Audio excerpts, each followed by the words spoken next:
lines written on the page. This movie's gotten strange, heavy-handed, hollow and insane. I don't wanna be too dramatic, but this movie has lost its magic. Plot's empty and erratic, audience has fucking had it. Nihilistic and dogmatic, product of corporate habits. Every frame beyond dramatic, free for all is systematic. Comfort of the crowd collapses. Seems to me that we're missing some scenes. Did the movie just end or at the beginning? Sinking deeper into our ego movies as the blood flows free in the war against empathy. The war against humanity. The war between you and me. The war against empathy. The war against humanity. The war between you and me. Do you wanna feel cinematic? Wanna see some real movie magic? Cloak yourself in thermoplastic and dim the lights of a few fanatics. Parasitic propaganda addicts. Motherfuckers all sound the same. Read the lines written on the page or wake up and see outside the frame. Seems to me that we're missing some scenes. Did the movie just end or are we at the beginning? Sinking deeper into our real movies as the blood flows free in a war against empathy. The war against humanity. The war between you and me. The war against humanity. The war between you and me. The war against.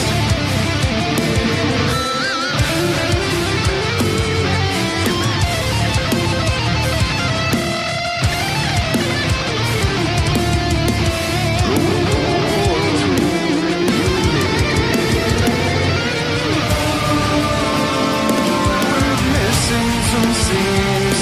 Did the movie just end or are we at the beginning? Sinking deeper into our ego movies as the blood flows free in a war against empathy. We're missing some scenes. Did the movie just end or are we at the beginning? Sinking deeper into our ego movies as the blood flows free in a war against empathy. The war against you and me. The war against you and me. Go on about our days like nothing's really changed. Play the role we always played, or see more outside the frame.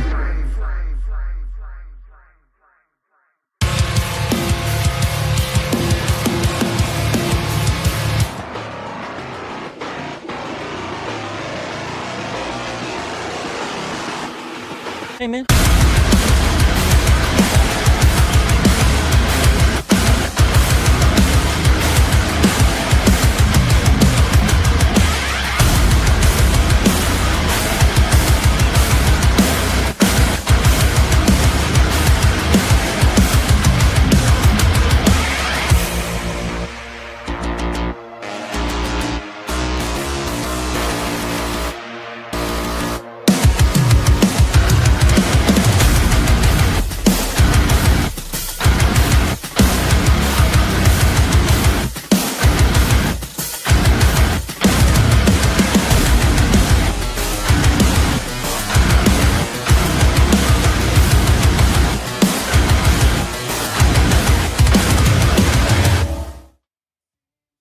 boobies. I wonder what booby milk tastes like. HCB needs to do a journalism. One of the things I did, one of the mistakes I made, I've told this story before, is I did try some woman's breast milk at work, and apparently it really pissed off my wife, and I didn't know it was going to be a big deal. She was like, so, once again, the age-old question we've got here, is the quartering a fucking moron, or is he lying? Because it's one of the two, or both, I guess. But I mean, how are you going to drink some random coworker's breast milk and not expect your wife to get a little bit upset about that? So he's probably lying. You know what I mean? He's probably lying. Because he goes on to explain that this is apparently some coworker that like thought of him as like her man or something at work. And I don't know, man. I know Wisconsin's a pretty weird place, but like, I just press X to doubt. You know what I'm saying? What up, Bob of the old ways? Down in the marshlands, down in the least corrupted state when it comes to legislation, regulation, politicians and whatnot. Purity culture going on there. You don't have anything fucking fucky happening in that state's government at all. Never has been. Yeah. So, we're going to talk about some stuff today. We're not going to talk about the quartering and drinking breast milk anymore. We're done with that now. We're moving on. Okay.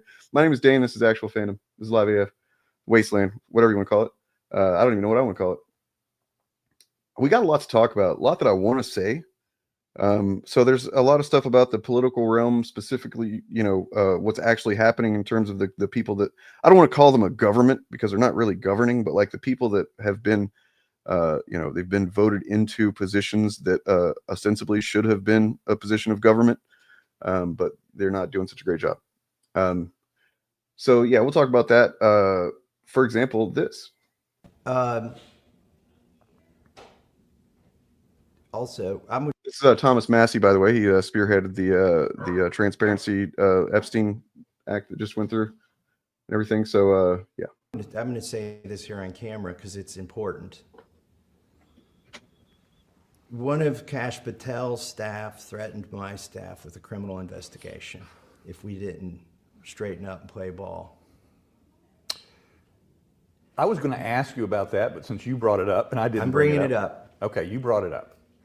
And so this is, one of many examples that we've seen. The first couple of big high profile ones that they did seem to have blown up in their face. I'm talking about Comey and who else was there? There was was it Letitia James? Was that her name? They he tried to weaponize Trump. Tried to weaponize the DOJ to go after those enemies and perceived enemies or whatever. They're really just people that are doing their jobs. Well, we can talk about Comey. Comey made some choices. I don't necessarily think we're part of doing this job, but anyway, I don't think that he, deserved to be gone after with the full force of the fucking DOJ to the degree that was happening. But those charges were so fucking, they couldn't even get him to fucking go through court. It's ridiculous.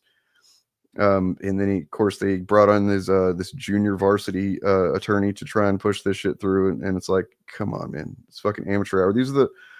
We're really, really fortunate that these fascists are pretty fucking, they're pretty inept at being fascists. Maybe the original ones were too. And we just everybody was so blind. Was that the case? I really don't know. Were they so blindsided by what was happening at the beginning of the 20th century? They were like, what are these guys doing? They can't do that. What? That they actually, oh, you're invading? What? Oh man. You know what I mean? Or were they actually a little bit more competent? I don't know. Let me know what you think in chat. So yeah, then recently we've now got Mark Kelly. Senator Mark Kelly is they've just nakedly declared they're going to go after him via military law. So basically they're going to court martial him because they know that that's probably, I guess, their best bet at actually getting something to stick to him, because the rules are different for military. You see, they get different court, they get different situation going on, and it's pretty fucked. It's pretty fucked. And then you got they're going after him. They're probably going to go after all 6 of those people. If you look at Mark Kelly's Twitter over here, so he posted this. This is a cringe. This is not a great thing to post, in my opinion. Look, the guy's in an unenviable position right now, for sure. But this is not the way to go. You know what I mean? So this is not the way to go. Just like, look at my medals, bro. Which maybe it's just because I don't have any real reverence for the military. That's why I'm like, dude, what are you doing? But look at this. So he posts this. Fuck you, Grok. Get out of here. Fuck, get out of here, Grok. Fuck, shit, dude. When I was 22 years old, I commissioned as an ensign in the United States Navy and swore an oath to the Constitution. I upheld my oath through the flight school. Became a fucking astronaut. Dude's a badass. Like, he's awesome. And then on top of all that, he's fucking been there through his wife's nearly fucking, she had her fucking brains shot out. Not to be too blunt about it, but like, she was, by all intents and purposes, by all fucking means, should have died. You know what I'm saying? And she didn't. And she's actually done a pretty remarkable recovery, but certainly he played a big part of that. So, I mean, it just seems like a generally pretty decent dude. I don't really know exactly what his politics are, what he's done as senator. I'm sure I would change my tune if I knew that stuff, but still, overall, as a human being, seems all right. And just like posting his medals as if this proves something. I don't know, man. I just don't. I don't know. Oh, it is Black Friday, isn't it? Holy shit.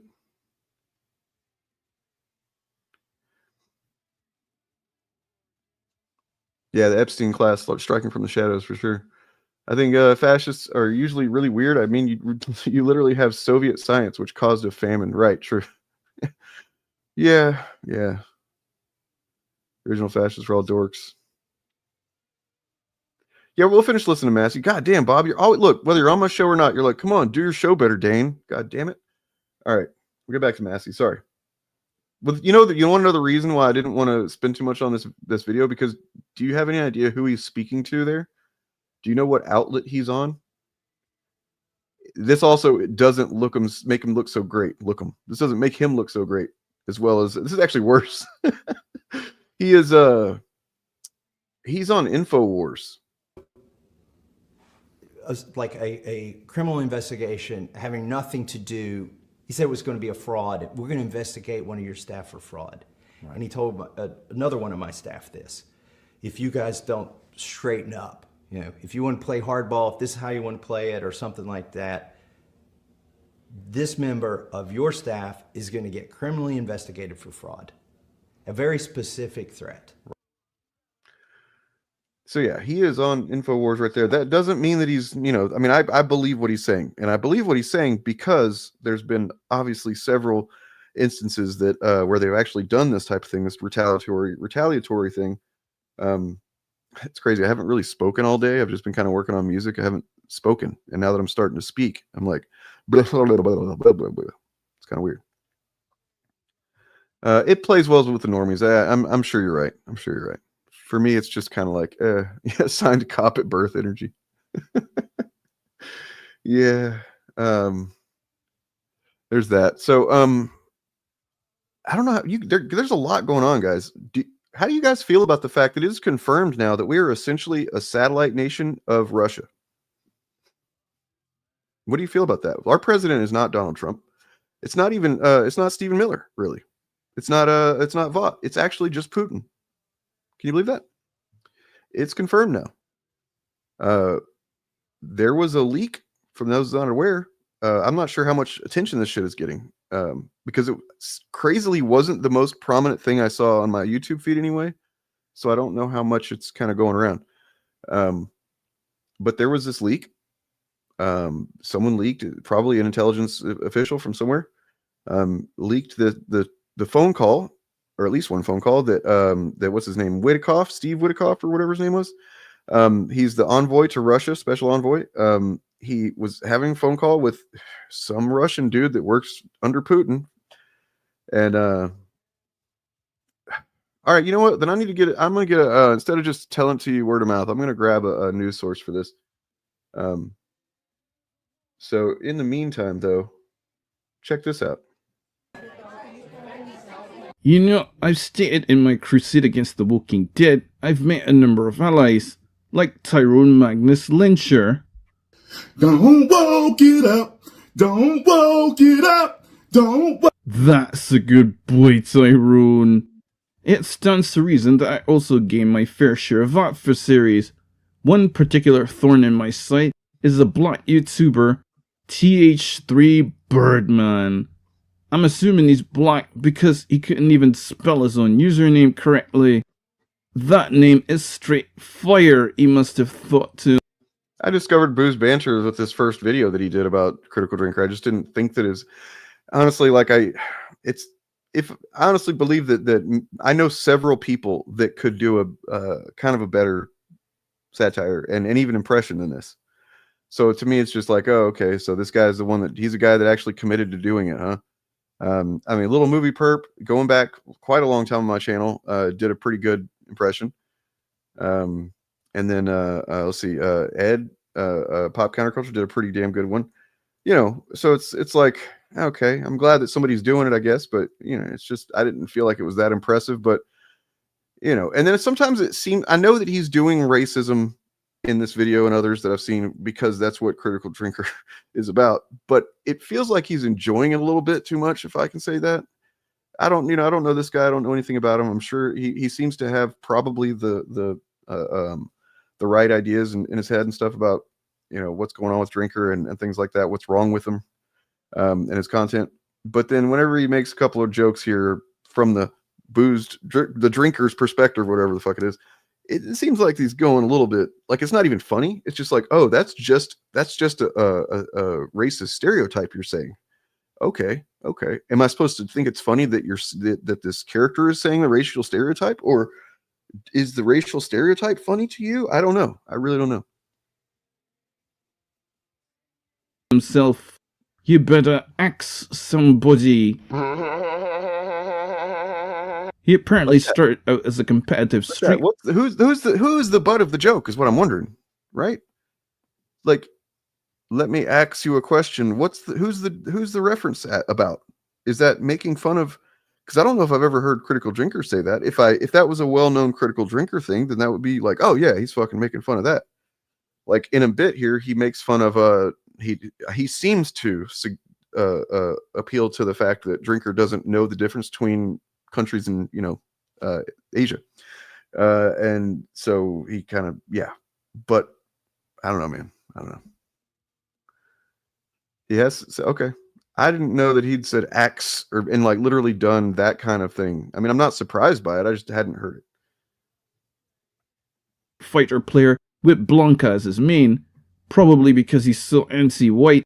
He had to pick the one character with a skin tone that couldn't possibly be mistaken for Caucasian. That's funny. No, I don't play a lot of Street Fighter. It's funny to think of Birdman as being that far left that he's anti-white, which isn't really left at all, but you know what I'm saying.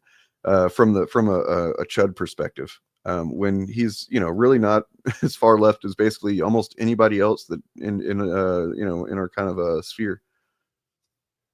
Fighter myself, but when I do, I've always had a preference for Dan Hibiki. Sure, he's Chinese or Japanese, I don't know. Yeah. But at least the design team had the decency to give him a proper Christian name instead of something like Ryu or DJ. He and I also have a lot in common. We're both top-tier professionals in our respective fields and drop nothing but authentic truth on our followers. TH3 Birdman's made a habit of dissecting my videos, like a stray dog happily snacking on my leftovers. Which is no surprise, since the one thing you can't accuse black people of is being creative.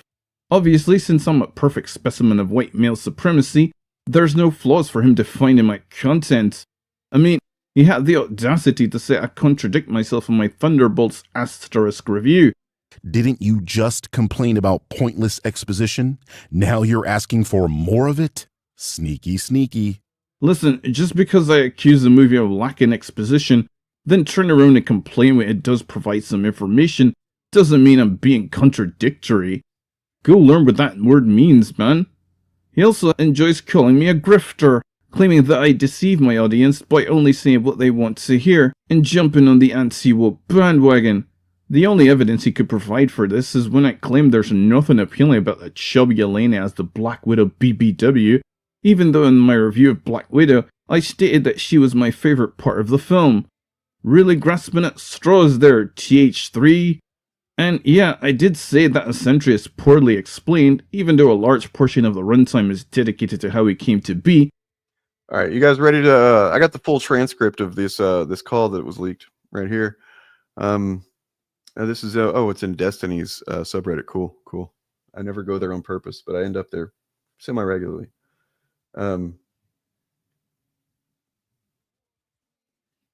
So this is Steve Witikoff. What is going on where? That video I was just showing to kill time while I found a source about what I want to really talk about. That's what's going on. And what's going on here, I'm about to explain. There was a leaked phone call from envoy to Russia, Steve Witikoff. This is a Trump appointed envoy, guy that does Trump's bidding. He communicates with Russia's version of envoy or whatever the fuck that is, right? So here is a phone call between the two, Steve Witikoff and Yuri Yushkov. So I think this might be a little bit more than I expected. Okay, so basically this is a phone call that involves Witikoff is telling this guy how to get Trump on their side, how to get him to accept Putin's peace plan, quote unquote peace plan for the war with Ukraine, against Ukraine rather. So this phone call goes on to Witikoff explains to him exactly what needs to be said to Trump in order to smooth, kind of fucking massage him a little bit, give him what he wants to hear, so that he'll just accept whatever it is that they're trying to get him to do.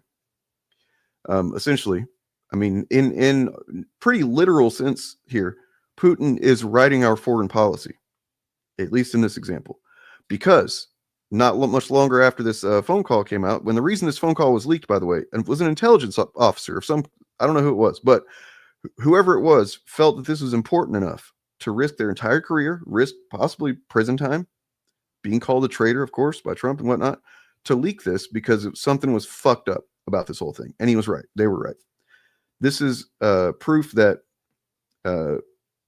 we have, because I'm sorry, I'm getting kind of mixed up in my timeline. But yeah, not long after this, if you might have heard about the peace plan that was recently unveiled, that, some people said sounded like it was written by Russia anyway. The reason for that is this, because it literally was. And this guy is telling this guy, all you got to do is tell Trump. Let me find the good stuff here. So Yuri says, I just want your advice. Do you think that it will be useful if our bosses will talk on the phone? Yes, I do. You do. And when you think it could possibly be? I think as soon as you suggest, my guy's ready to do it. Yuri, here's what I would do. My recommendation. Yuri, yes, please. Steve says, I would make the call and just reiterate that you congratulate the president on this achievement, that you supported it, and you respect he is a man of peace, and you're really glad to have seen it happen. So I would say that. I think from that, it's going to be a really good call, because let me tell you what I told the president. I told the president that the Russian Federation has always wanted a peace deal. That's my belief. I told the president I believe that. And I believe the issue is we have two nations that are having a hard time coming to a compromise. And when we do, we're going to have a peace deal. I'm even thinking that maybe we set out like a 20-point peace proposal, just like we did in Gaza. We put out a 20-point Trump plan together that was 20 points for peace. I'm thinking maybe we do the same thing with you. My point is this. Yuri says, okay, my friend, I think that very point our leaders could discuss. Hey, Steve, I agree with you that he will congratulate. He will say that Mr. Trump is a real peace man, and so on and so on. That he will say. But here's what I think you would be amazing, Steve says. Because listen to what I'm saying. I just want you to say, maybe just to say this to President Putin, because you know how I have the deepest respect for President Putin. Maybe he says to President Trump, Steve and Yuri discussed a very similar 20-point plan to peace, and that could bring something that we think might move the needle a little bit. More open to those sorts of things, to explore what it's going to take to get a peace deal done. Now, me to you, I know what it's going to take to get a peace deal done. Don't ask. Is that how you say that? I think so. I think that's how it's pronounced. And maybe a land swap somewhere. But I'm saying, instead of talking like that, let's talk more hopefully, because I think we're going to get a deal here. And I think Yuri, the president, will give me a lot of space and discretion to get to the deal. I see. So if we create that opportunity that, not total capitulation, but I mean, at the very least, giving up the Donetsk, province it's called, several pieces, that basically it's appeasement. It's appeasing fucking authoritarianism, and this is Russia invading a country unprovoked, completely no fucking reason to do it, just decided to do it a long time ago, by the way. Apparently they're having to use soldiers from North Korea, I've heard. That's fucking crazy. Because they can't pay their own soldiers. They can't pay their own military anymore. They're like, this is sunk Russia, you know, their economy to shit. This just goes to show Putin is fucking nuts. Nonetheless. Yeah, so this is basically saying that they're going to do this 20-point plan or whatever. And yeah, that's exactly right. Yeah. Russia wants it. And then, you know, the same thing with us in Venezuela. We want Venezuela's oil, you know?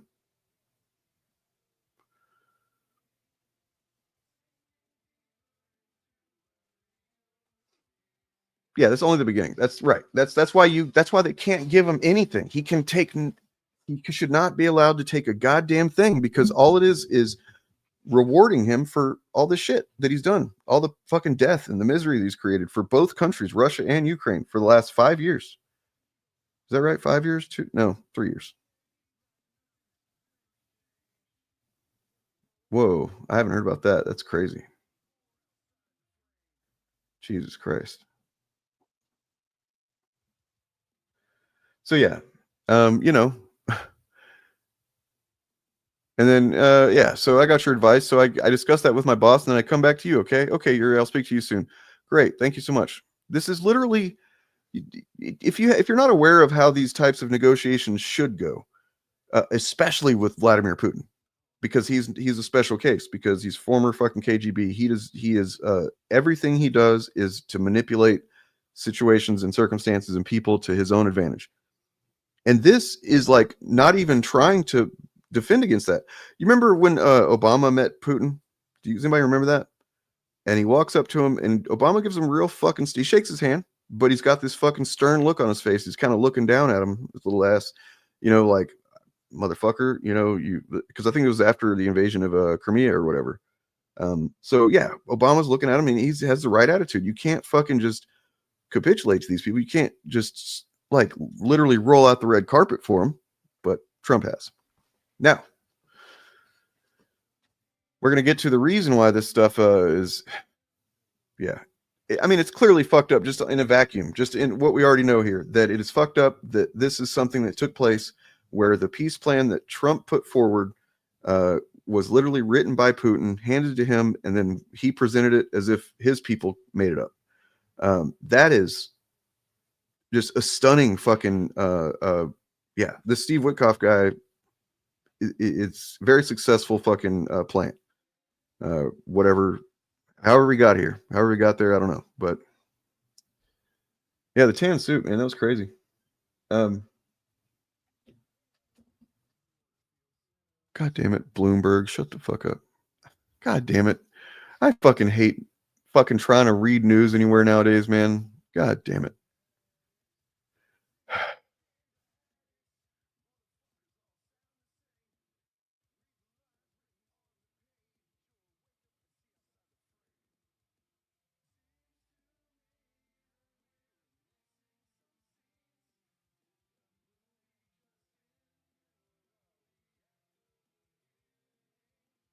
I don't think we should, man. I don't think it's a good thing.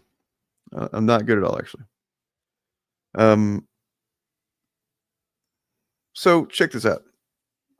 Do you remember before Trump was elected the first time, when there was the rumors of the P tape and, you know, the Steele dossier and stuff?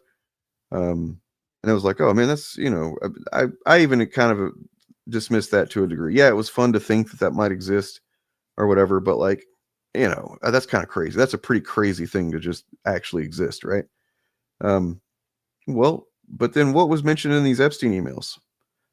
Not a P tape, but a photo of Putin having a photo of Trump blowing Bubba. Okay, we don't know who Bubba is. It's apparently not Bill Clinton. I don't think it is Bill Clinton. It's funny to say that, but I don't think that's what it is. But Putin has literal, it's compromat, which is what they've theorized since back then. It's real. There's some real piece of information or media that Putin has over Trump. That's pretty obvious at this point. There's it's one thing for him to just bend over backwards for some strongman leader because he likes appealing to that kind of person. But like the way that he rolls out the red carpet and he breaks all norms complete, and that he's got intelligence officials in his fucking ear, or at least he used to, saying, dude, you can't fucking do this with Putin. You can't fucking be alone in a room with him. You can't do this. You can't do that. Remember Helsinki in 2018? Whenever, he was supposed to confront Putin on whether or not he tried to meddle in the election, right? And he went into a room with just Putin and I think a translator, maybe 2 translators, something like that. And when he came out and they did their press conference or whatever, they're standing there and he's like, our intelligence officials, our intelligence people had told him that there's overwhelming evidence that he attempted to, not that he did, that he tried to meddle in the election, right? Not that he was successful at it or anything like that, but definitely tried to. And he rejected that because Putin, he really just swore that he didn't do it. So, Trump had to go with that, apparently. There's something fucked here, man. All the fucking Russia complaints, all them just dismissing it because it seemed like because I'll be honest, it was frustrating, dude. No fucking evidence was coming out of that shit. They were not, whatever investigating was happening, whatever was going on, they weren't pulling the evidence that we needed to really push that as being a thing. And I eventually kind of just abandoned it, just like a lot of people did, because, it's for no other reason than it's not practical to use as a fucking cudgel against them, because there's not enough evidence to support it. We're not like them, or at least I'm not. I think a lot of you are the same way, where we won't just hold on to a narrative despite lack of evidence. I won't, because there wasn't enough there. I just kind of moved on, right? But it was always weird and it was always kind of fucky. And now I think it's pretty clear that there's something there. There's got to be something there.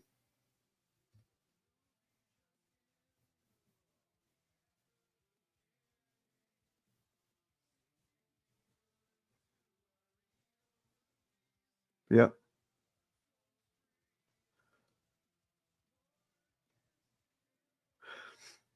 Well, yeah, that's true. Here, I gotta, I mean, I don't even know if Trump thinks about it that way, right? Like, I don't know if Trump is thinking that big, but I think Peter Thiel definitely is.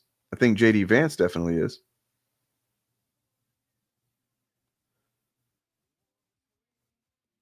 Yeah, that something fucking happened, man. That's crazy. Something happened there. But here's something we can definitely prove that's happening right now. Besides that, let me pull this video up. I think Bob saw this one, but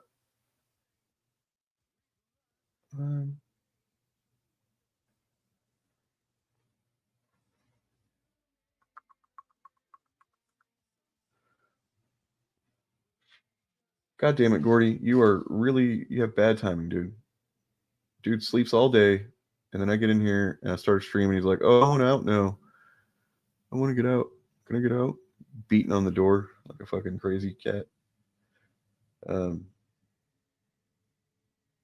Here we go. So the tariffs. Let's talk about tariffs. I'm obsessed with this photo of Trump in the Oval Office lately because of all these gold things. No, not that gold thing. No, not those gold things. I'm talking about these gold things here, sitting on his desk. That's a literal gold bar and a golden Rolex desk clock that were given to him by Swiss business leaders who came to the White House for one reason. They wanted to get lower tariffs. Like many other countries, Trump put a 39% tariff on Swiss imports, which hurts their businesses and raises costs for Americans. And like many other countries, the Swiss quickly realized that the best strategy wasn't to negotiate, it's through bribes and flattery. So they came to the White House with flowery words, a $130,000 gold bar, and a gold Rolex desk clock. And you know what? The strategy totally worked. Shortly after, Trump lowered tariffs on Switzerland from 39% to 15%. This is becoming something of a trend in the Trump government.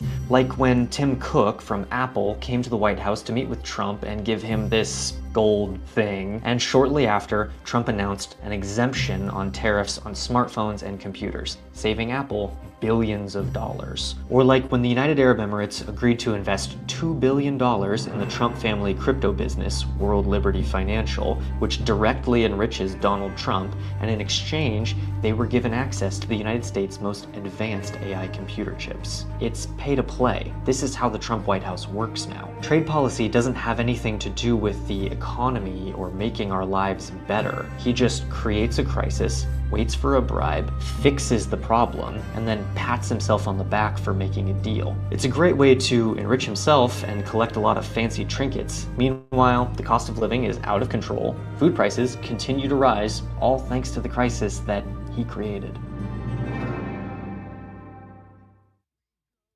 Yes, that's what it is. That's what it's always been. This is a man who spent his entire life fucking people over for to get ahead and to get some money, and basically he got himself in enough legal trouble and enough tax trouble and stuff like that he just saw this is what I got to do right here. I got to fucking become president so nobody can fuck with me, and also I'll keep grifting off the entire country. Seems pretty clear at this point that's what's going on. Meanwhile, he managed to, I doubt that he felt like I doubt that he predicted, that anybody did, that he would be able to develop a fucking cult of personality around him to the degree that he has. I bet he figured that he could get in, maybe if he could get in just one term, he'd be lucky, and then he'd get out of there, get the bag, and he'd get the fuck out. That was probably how he saw it originally. You know what I mean? But because of how sick our country is and how fucked our country is due to all of the problems that our country has, and then the effects of billionaires, oligarchs, think tanks fucking applying goddamn bigotry pressure points and pounding on those fault lines and injecting that into social media and stuff like that. Not that those problems didn't already exist, but they definitely exacerbated them. Along with that, then you get an actual cult of personality developed around this motherfucker. And I think he was probably just as surprised as anybody, to be honest.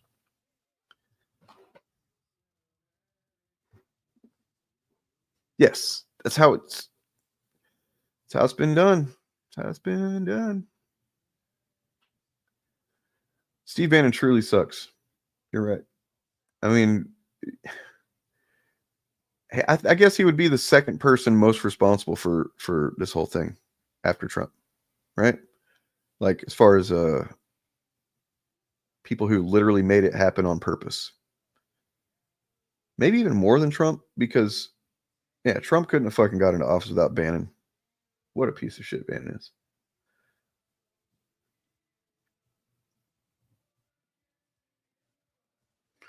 True. Maybe we'll know one day. That would be whew. Well, he didn't create Gamergate. It was already a thing, but what he did was he intentionally he sent Milo Yiannopoulos to kind of be the Pied Piper of those fucking idiots. And basically to get them corralled and lead them in the direction of, they became what became a big chunk of MAGA, essentially. Gamergate morphed into MAGA. It evolved like a fucking shitty Pokemon. I mean, there were other elements as well. They basically just glommed all these fucking anti-establishment, liberal, social, anti-fucking social groups and causes. They just fucking glued them all together and was like, here's the new fucking political, realm,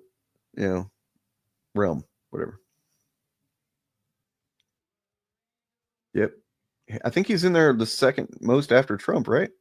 Like,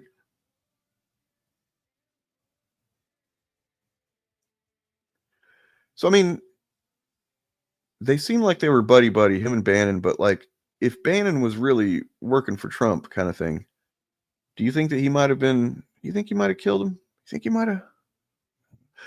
Do you guys know about, like, I remember reading this article shortly after Trump got elected the first time about Bannon. And it was something about a house that he sold that had like some kind of chemical or something in the I think it was a hot tub or some shit, that basically it seemed like there might have been like the almost one of the only explanations for what that chemical was doing in that hot tub was that a body had been dissolved or some shit like that.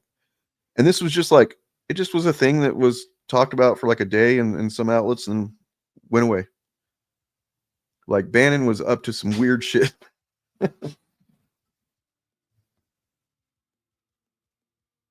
True. Yeah, I want to look that up, man, because that was crazy. Let me see.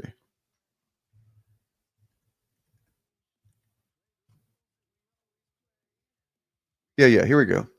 The entire jacuzzi bathtub seems to have been covered in acid. Okay. It was a porn and meth house, apparently.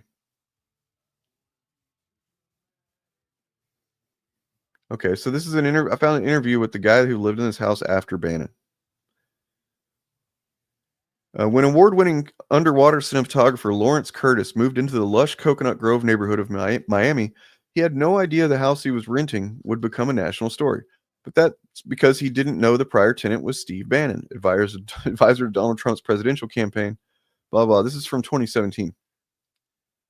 But that's, yeah. In March 2017, the Washington Post published a profile on Bannon that included some shocking details, including the bizarre case of 1794 Opeechee Drive, the house in Miami that Bannon claimed as his residence, along with his third ex-wife. Gordy, what are you doing?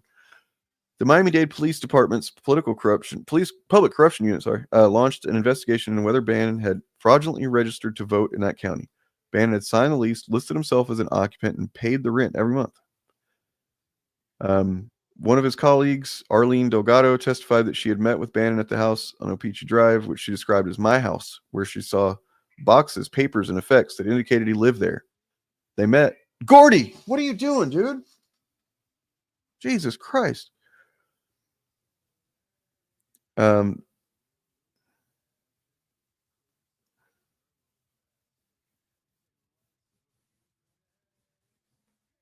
Okay. When Curtis first saw the house, the real estate agent said they told him the previous tenants were not very upstanding people and had severely damaged the property. They had put padlocks on all the doors, installed video cameras, had ruined the bathtub, kitchen, counter, and floor. Padlocks on all the doors. Okay. Worse, though, was that it had been a party house, she said, known for frequent drug use.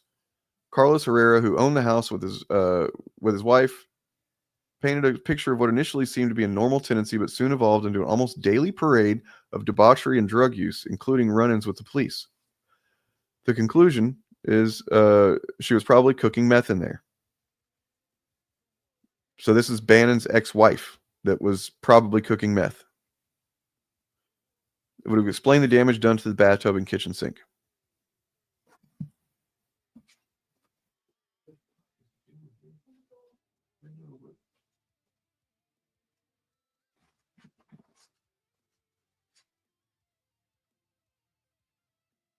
So, yeah.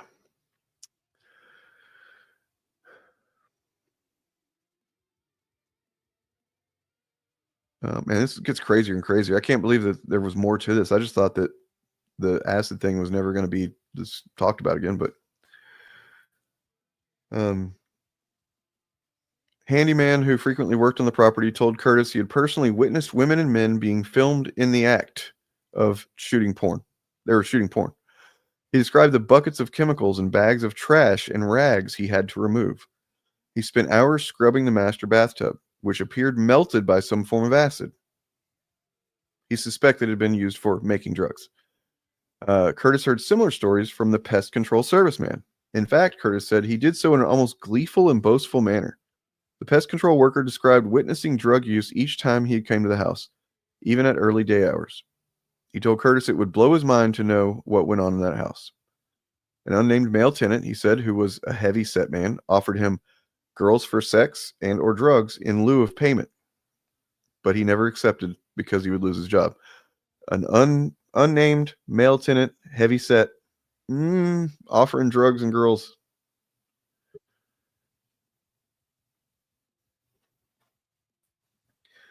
Hey, Morgan. Hey. Are you hearing this about what we're talking about here? I literally just got here. What's Steve Bannon's meth and porn house? what? Yeah, so I remember seeing right after Trump took office, I remember seeing an article about how Bannon had just sold this house that he lived in or whatever that was under investigation because it seemed like he might have just, or he didn't. Yeah, I'm sorry, he didn't buy it. He was renting it, but it seemed like he might have just used that as address so he could vote in Florida, in Miami. Wow. But so whenever they investigated, all I remember really is that it was a fucked up house after he left it, and that there was acid in the tub. Like there was some kind of acid that was used in the bathtub. And like some of the speculation was like, did he dissolve a body in there? You know what I mean? Something like that. But I'm seeing now, I found another article from not long after that. So this is 2017, where just all the handyman, the real estate agent, the guy that moved in after was a filmmaker, I guess, and everybody was telling him about all the crap that went on there. So basically, each person gave accounts that the house was used to film pornography, had a constant flow of men, women, and even children at the house, and that blatant drug use was occurring at all hours of the night and day. At least 5 people told him tales of drug use and porn at the house. Handyman said that he spent hours scrubbing the master bathtub, which had appeared melted by some form of acid. Jesus. And then that the pest control worker said and gleefully told him that every time he went to the house, he witnessed drug use, even early day hours, and that the new renter would blow his mind to know what had went on in that house. An unnamed male tenant, he said, who was a heavy set man, offered him girls for sex and or drugs in lieu of payment, but he never accepted because he could lose his job. When the oven range needed a repair, the repairman refused to come to the house. Despite the service warranty, Curtis said he was told no one would come if the same people were living in the house because the house is evil and the people are evil. Oh my God. Steve Bannon, ladies and gentlemen. This is the guy that we allowed to basically, he made our government the way it is, basically. You know what I mean? We're just talking about how he kind of corralled Gamergate and glommed that together with all these white nationalist movements and stuff and made MAGA out of it. It was Peacemaker processing his trauma. Oh. I mean, I don't think meth lasts that long. You would have to, it can mess you up while you're on it for sure, but like, I don't, it's not like it fries you permanently. I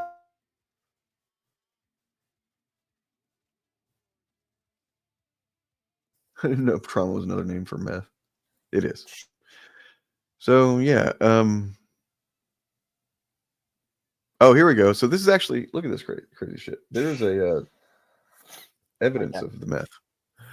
So one day, Curtis said a woman came to the house asking for Steve or his ex-wife. So apparently it was Steve Bannon's ex-wife that was cooking methamphetamine here. She appeared distraught when he told her they no longer lived there. She stood outside the gate for several minutes in a daze. So the lighter the bar here, the more evidence of the existence of methamphetamine. The AccuMeth drug testing kit confirmed the substance in 6 different tests throughout the house. Oh my God. I assumed she was probably a regular visitor to the house looking for drugs from the previous tenant, but I didn't realize just how bad the drug use in the house had been at the time. I firmly told her to leave and not come back. So yeah, and wow. The neighbors had formed a committee in an effort to get the owners to evict the tenants before they just finally left. 2016, upon returning from filming in the South Pacific, Curtis came home to a pile of mail addressed to Steve Bannon and his ex-wife. He would write return to sender on the mail, but the flow of bills, notices from the city of Miami, and letters from the Bank of Ireland started piling up. Bank of Ireland? Oh, so God. Is the Bank of Ireland for like doing shady business or something? I mean, Ireland is like, I'm trying to figure out exactly how much I know and how much I want to. Yeah. Okay, so Ireland had a reputation of loose financial regulations in the late 90s, early 2000s. So it is entirely possible that Bannon was involved with some transactions that would have gone through the Bank of Ireland in that time period. Yeah. Okay. So, yeah, shortly after he moved into the house, he started to experience a variety of symptoms: fatigue, inability to sleep. So, yeah, he was getting meth poison, basically. Yeah. Nice. That's fun. I mean, not really, but So then that's when he purchased the kits to test for it and stuff. First, he focused on the kitchen, master bathroom, and guest room. Tests showed a high level of contamination, so Curtis ordered 6 more tests and had them shipped overnight. Contamination was through the roof, and he moved out of the house. burned the place down. This headline is pretty great. Dick Cheney quietly exits the world he destroyed. I mean, Ugh. oh, Ugh. I mean, nobody was bathing in there, so just cooking. that's cooking. This guy, this handsome young chap, I don't believe it. Dane, I don't know that handsome and Steve Bannon belong in the same sentence. That was 2017. Unless the sentence is there's a handsome bounty for Steve Bannon's head, then they can belong in the same sentence.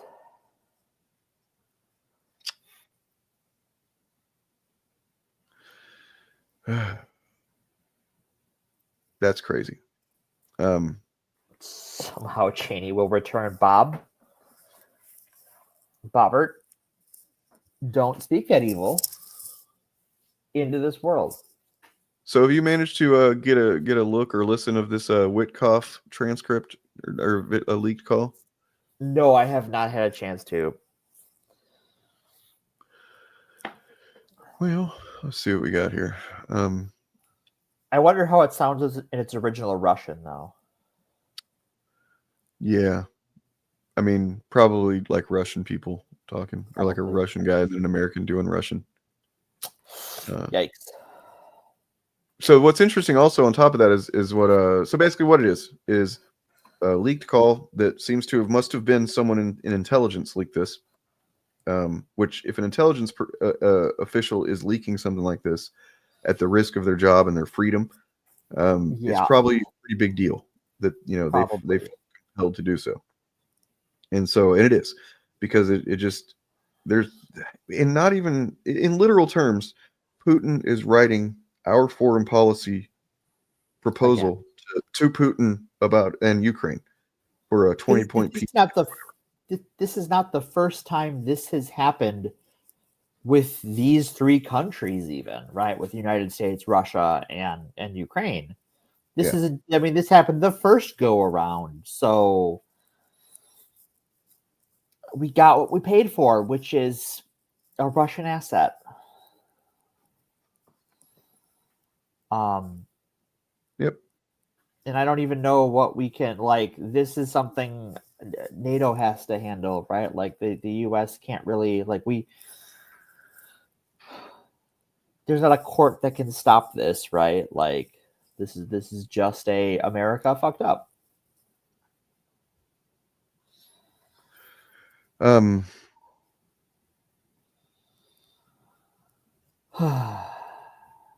we go. Let's check this out. All right. Video. Hopefully we'll sum it up better than I did.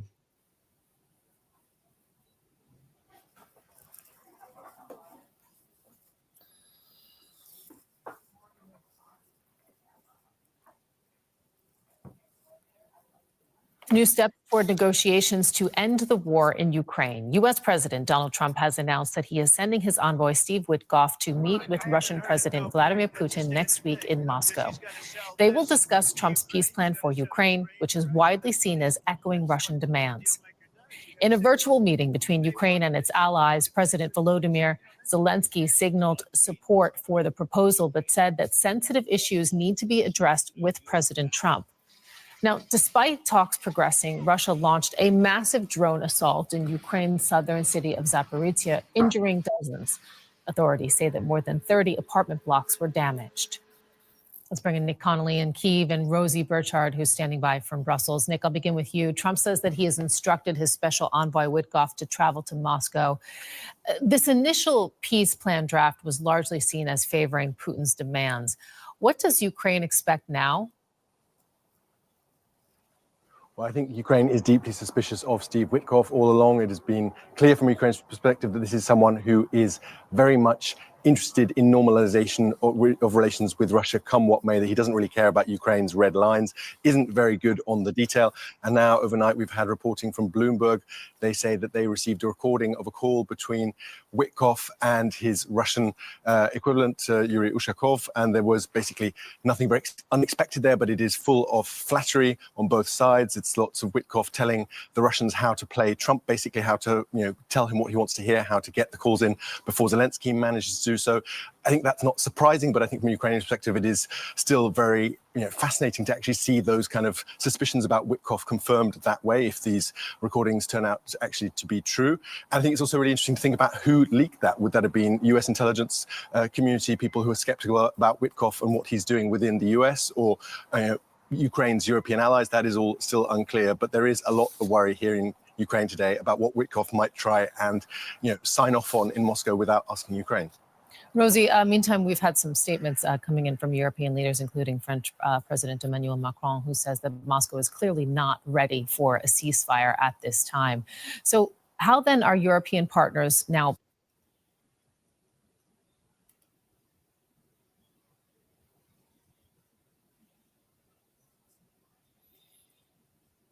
Uh-oh. Hey, Hello? sorry. I was muted. My bad. Oh, Yeah, so there's that.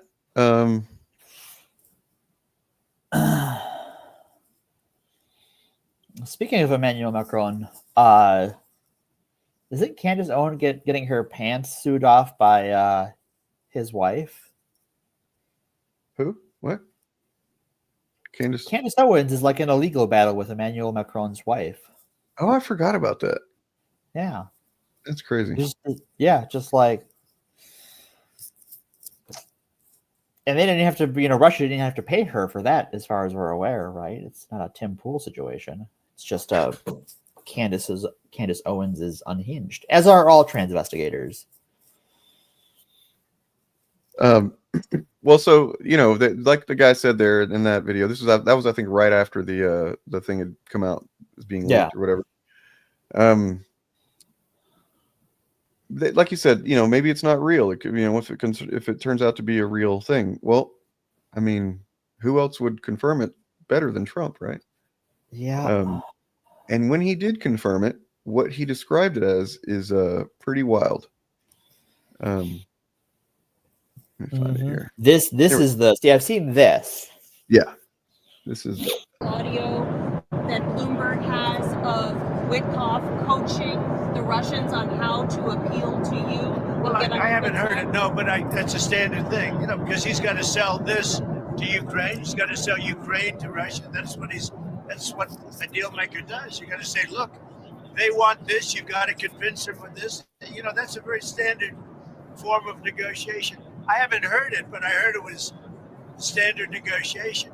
And I would imagine he's saying the same thing to Ukraine, because each party. Something tells me not. He's not saying the same thing to Ukraine. No, can't imagine.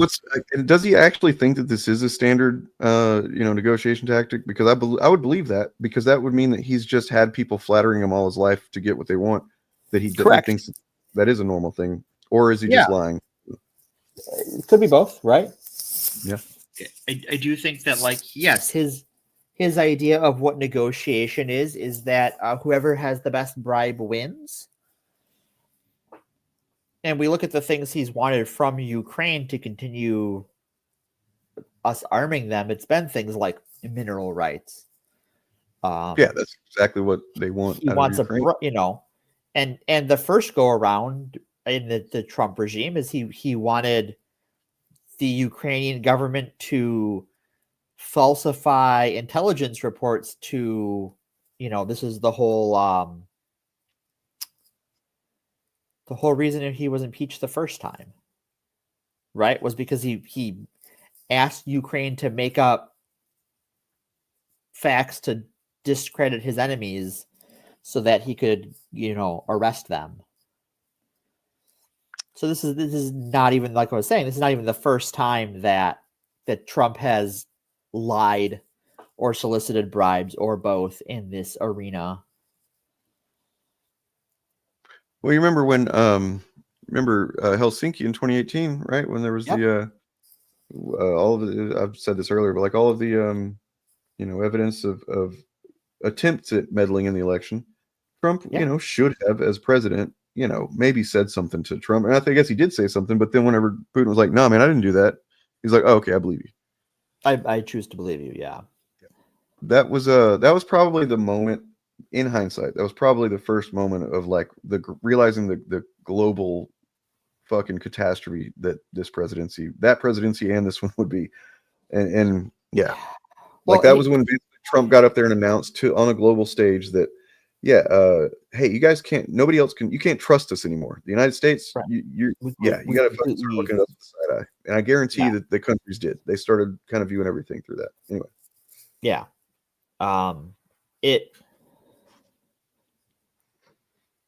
Honestly, though, with the benefit of hindsight, Trump could have said, yes, Russia helped me get elected, and no Republican would have a problem with it. Even by that point, I don't think one of them would have cared. If Trump said, of course, Putin helped me get elected, I don't think that influences American politics even a little.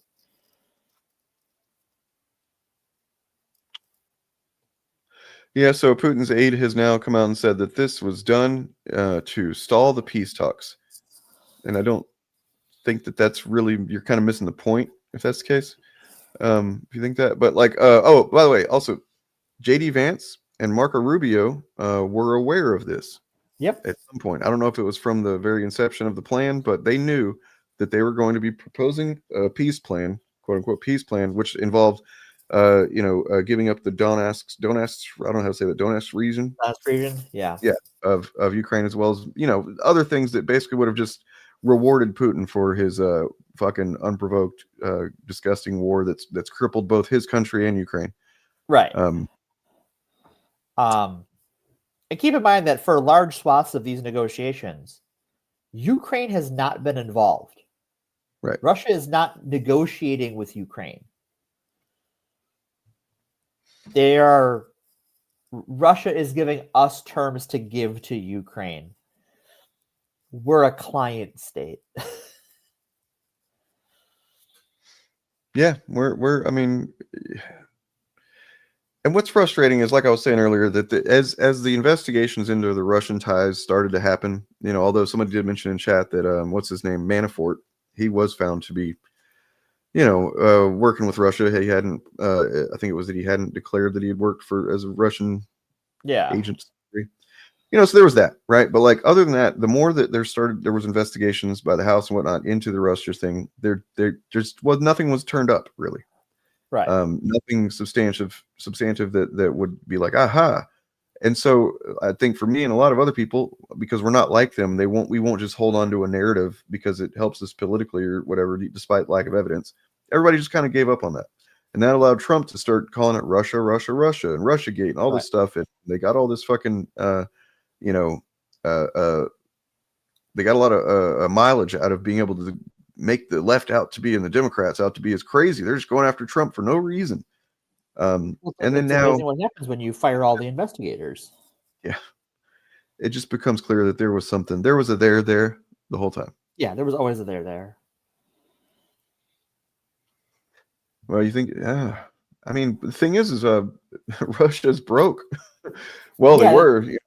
I guess he's making the right friends if he's got such a broke country. Well, I think when you're talking about a nation state, right, broke and incapable of exerting resources and influence are different things, right? Sure. Like, and to be clear, Putin is not broke. He might be the richest man. Right. It's possible he is the richest man in the world. I've seen several analyses of that. Right. Which is crazy. Because his money is scattered all over the winds and not in his own name. And right. He basically shook down all the oligarchs. Right. So like money that I'm sure that they have like it's probably a mafia type situation where money that they make, he gets funneled up to him still. Yeah. Yeah, but I mean, this just shows like things are fucked, man. I don't even know what to say about it. But the Democrats and the Republicans are the same. They're the same thing. You know, Biden's the same candidate as Trump. It didn't really matter who got elected, kind of thing. Tell that to the tariffs, right? Tell that to ICE's budget. Did you see the thing with Thomas Massey? Not this week, no. Also, I'm gonna say this here on camera because it's important. One of Kash Patel's staff threatened my staff with a criminal investigation if we didn't straighten up and play ball. Yeah. I was going to ask you about that, but since you brought it up, and I didn't, I'm bringing it up. Okay, you brought it up. And so, like a criminal investigation having nothing to do. He said it was going to be a fraud. We're going to investigate one of your staff for fraud. Right. And he told another one of my staff this.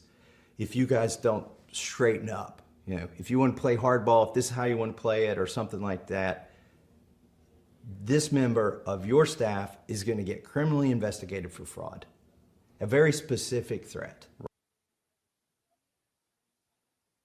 So yeah, you know, and once again, I do need to disclose that is the outlet he's speaking to is InfoWars for some reason. Well, yeah. I don't because know. he's a Republican. Well, why wouldn't he go on InfoWars, right? Like, no, I get it. I mean, to me, it seems like that's the last place you'd want to go if you want people to take you seriously. Counterpoint. I mean, that's where the Republican base goes, right? Like, that's where Trump got his start, was InfoWars. And it's not, you're not going to go to Fox News with that. Newsmax is run by a mega person, and I get it. You know, I think that's a damning fact about American conservatism is that, like, if you want to go on a right-wing outlet and not have to just spew regime propaganda, apparently you have to go to InfoWars for it. Yeah, and it's but this is, you know, rule by mob boss. Because that's what Trump is, right? He doesn't want to rule a government. He doesn't want to run a government. He wants to be a mob boss. And he doesn't want the FBI or the DOJ to do what they're supposed to do. Not that they've historically been great at it. But he wants enforcers.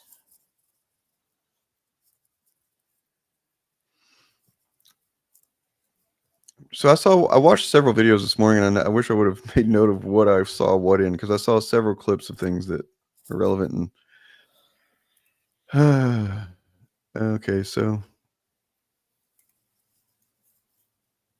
yeah, so the situation that Trump's in right now is that he needs to he's going to be there are going to be calls for him to investigate Witkoff. I mean, it really should be fired instantly, but there's going to be calls to investigate him. But I mean, is Trump going to do that? Because, you know, doesn't seem like a good idea for his it's weird how crazy people just show up and say crazy shit that doesn't make any sense. The weirdest things, yeah, not even related to anything, really. As far as like Trump's DOJ and stuff, like they went after Comey and the judge threw it out. It was just like, what? You didn't even like get a grand jury to vote on this correctly. Like, get the fuck out of my court. And that keeps happening. If it wasn't for the SCOTUS covering their ass, like, courts are throwing out regime rulings across the country, including judges Trump appointed the first time, who are just like, come the fuck on. This is silly. Okay, so I'm gonna say something that's gonna blow y'all's head back a little bit. Gonna blow your minds a bit. Okay. So you remember Project Veritas and was it James O'Keefe? Yeah, I remember that guy. What if I told you that he might be kind of redeeming himself? As a journalist, I would be extremely skeptical. If I hadn't seen. Okay, so what I'm going to have to show is, this is embarrassing because look, this is cringe. It's not. Are you a posting lot of print people on think of main? the hacker group Anonymous, right? A lot Yeah. of people think of it as like some kind of like yeah, I mean, just calling yourself anonymous at this point is pretty cringe. A lot of those people went to jail, or some of them ended up just, taking jobs in the government and shit like that. But nonetheless, there is a channel on YouTube that's called Anonymous News. And I watched a video of it earlier, and I was pretty surprised. Not like, I don't think they have any information. None of this is anything you can't find anywhere else. I don't think this is actually anonymous, as in like they're doing hacking or something. Whoever this is, Right. he's using the anonymous facade to kind of get clicks and whatnot, and they seem to be doing it for the good purposes, with good intentions. So, but what it has that is valuable is multiple clips that kind of paint a pretty solid picture here, and one of them includes Project Veritas guy has essentially, he did a sting, one of his cringe sting operations that he did, cringe journalism stings, he did on a FBI or DOJ official that's pretty high up, that was just kind of casually talking about how talking to some woman or something, that they were gonna just do exactly what everybody knows they're gonna do. They're gonna redact all of the conservative and Republican names from the Epstein files, and then just leave the Democrat and liberal people's names. So my problem proceeding from here, and I need to pump the brakes here pretty hard. O'Keefe is someone who notoriously edited footage pretty heavily to get people to say what he wanted them to say and make it look like they said it on camera. So if he is involved, there is no amount of reason to believe that, even he's acting with good intentions to prove that the regime is redacting the Epstein files to protect themselves, there is no reason to believe that these people said those things, because his entire body of work consists of editing videos to change the context and change what people have said. Right. Well, I mean, what the thing that took me back about it was, this is aimed at the Trump administration. Sure. And that is worth commenting on, but I needed to get out that big disclaimer first, because that's what I meant by redeem himself anyway, because obviously I guess I took for granted that everybody knows exactly what he did, but yeah, he did that shit.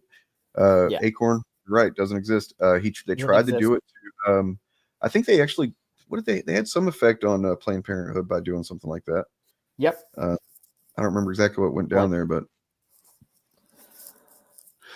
I mean, so the thing is, this guy is the problem. The thing that this makes this confirmed for me is that this guy, it is confirmed for real that this guy has then had the DOJ is investigating him for saying this shit now, or so that's real, and and it's just, let's move on to the other topic. Okay. Which is this. This right here. Blueprint. This is how we take over. And by the way, hey, and get a load of this. Pause. Look at his cup. Is he stealing your branding? Oh, he's been using, I mean, it's America First. He's been using that. Yeah, it's really cringe. I hate it. That's really, let's get a C&D to that guy. Yeah, only I can use the letters A and F in that order. Absolutely, I agree. I mean, I wish, but yeah. Ro Khanna and Thomas Massie working together against the interests to compel the files. What do you think that has? A 90% approval rating? So starting off there, and this is one of those examples of he's going to say a lot of true things, and he's going to say a lot of things that sound very reasonable. And essentially he has been moderating his language and his proposals quite a bit lately, to where if you don't know any better, you might fall for it. He's learning the Candace Owens school of propaganda of say a few true things and then a few less true things and then blatantly lie. Well, I mean, what he's about to propose here is an attractive thing to people that are just tired of the bullshit. Everybody's tired of the government doing nothing except, crashing and burning and fucking people over. Even MAGA people are starting to peel off because they recognize how fucked everything is. And it's tempting to just be like, you know, we talked about this the other day when there was that Breezy Politics channel that I saw a short for, where they're like, look how these people all agree. Look, here's Massey, like he's saying, here's Ro Khanna and Thomas Maxey working together. That's amazing. They're coming together. We can just all come together and be friends and then fuck all the left and right stuff. And that's where it gets to be deceptive. Right. Because, you know, every election cycle, it seems like there's a new version of this thing that happens. And we'll get to it in a minute, why Cenk Uygur is the subject that made me want to talk about this. But Cenk Uygur, a man who will see a crocodile with a sign offering free blowjobs and then wonder what happened to his dick. Yeah. Yep. Essentially. The guy that, you remember he ran for president or whatever, and then he turned out to just like not even really try. Well, and he tried to raise money off of it, and he legally cannot because he's not a natural born citizen of the United States. Right. That's right. That's fucking funny. Yeah, his campaign was based on fraud. Here's this. I'll be back in a second. I gotta step away. Sure. If you had progressive Democrats and nationalist Republicans working together, let's say to compel the release of the Epstein files, what kind of approval rating do you think that has? 90%? And what if they got together and they opposed foreign aid to Israel? What approval rating do you think that would have? 90%? What if they got together and worked on the basis of a common interest? Do you think that that Republicans or independents running under that brand, do you think that would become more popular or less popular over time? So look, it seems like an attractive proposal, what he's going to offer here. If you don't think about it too hard, just want you guys to be aware that you should have your skeptical glasses on. I'm not sure what he said because I did step away for a minute, but did he get to the proposal yet? Not quite. He's getting there. He's about to. 4 becomes 8, 8 becomes 16. It snowballs. And we need to propel someone into the White House that is just a populist. And here's where we're going to have to give. This is going to be the compromise. Very simple. The left has to give up immigration. That's simple. The left is going to have to give up. Look, we can have equity and we can have equality in the country. We can have civil rights. We can have all those things. Fuck yeah. But we have to close the damn borders. Yeah, okay. Sure. We have to close it. Too many illegal. Well, then you know, you haven't heard the other one. You haven't heard the other side. What he's offering. That's what he's saying that we have to give up. What he's offering is socialism. I want to back up a step before that even. We have to get a non-Republican, non-Democrat populist into the White House. Right. Because the government is broken and doesn't do anything. I'm realizing that I've heard this one before. Yeah. The concept of the populist is what's really fucking us up here. Because here's the thing. I don't think a populist is a real fucking thing. Or if it is, then it's not one that we need right now. Well, the problem is that anyone can run as a populist because that's such a broad term as to be useless. That just means somebody that you like because you just like them, and they don't worry so much about the policies and all the details and nitty-gritty of government and what they're actually going to do. You know, we'll get to that. We'll get, you know, burn that bridge when we get to it. But you like me, don't you? You know, I'm speaking broadly to the idea that the government doesn't work for the people, you know. Well, and that's, you know, this is the Republican politics of the last half century is, right, I'm going to break government and then tell you should vote for me because government's broken and only I can fix government. And then I'm going to break government some more. You know, because he goes on to propose, though, that, you know, we'll give you socialism. We'll give you all the economic, you know, the right's got to give up on the economy. We've got to just give up on this economic stuff, you know, give the left what they want there. So essentially it's socialism. So he wants like basically this version of like I don't know if it's ever been done before. You guys tell me, where it's like, you know, it's a very national focused thing where, you know, no immigration. So it's very nationalist focused, and then socialist, like national socialist kind of thing. Do you think that's a good idea? Maybe. What's crazy is that there are people that fucking fall for it. This kid is fucking known. Like I say, he's a kid. He's an adult, but you know, he's a kid. Yeah. He's a fucking Nazi. He's baby-faced. A Nazi. He's never been anything else but a Nazi, and he hasn't changed his fucking Nazi stripes lately. Here's the other part of this grift. This isn't even a new thing, right? Is that like when Republicans are confronted with like, well, okay, so like people are poor, people have trouble paying for all their stuff, right? People are, we can't afford things from our government to do things because of immigration. Their excuse is always there's more migrants. We need to crack down more on immigration. We need to do more spending on keeping people out of the country infinitely. But then it's never going to get to that other thing. And when we talk about countries that have nationalist socialism, maybe look at Germany, right? They also talked a lot of those economic populist things, but they never got to them. In fact, they consolidated all of the power into industry and they destroyed labor unions. So I've already seen this movie. Yeah. What he's proposing isn't new. It's literally just Nazism. Yes. Like, and I want to highlight out of the history book Nazism. I've highlighted this channel before. I mean, they're bigger than us, so it's like whatever. But like, I still like to promote them because it's called Ebb and Flow podcast. He's a pretty fucking sharp guy. That's a really lame term to use. I shouldn't say that. Like, it sounds like my dad talking or something. He is a fucking very intelligent, very well. His points are well made. I'll just say that. And I wanted to show you this clip of this debate. So every year, Thanksgiving, Cenk Uygur and his nephew Hassan Piker have a friendly family debate about stuff, right? So they had their Thanksgiving debate, and it brought up this very video, or at least this and some other things that Nick Fuentes has said. And they kind of discussed this, and two points that I learned from watching this. And first we'll watch the discussion here, the little bits of it here, the relevant part, and then I wanted you to hear what Ebb and Flow has to say about it, because I was really impressed.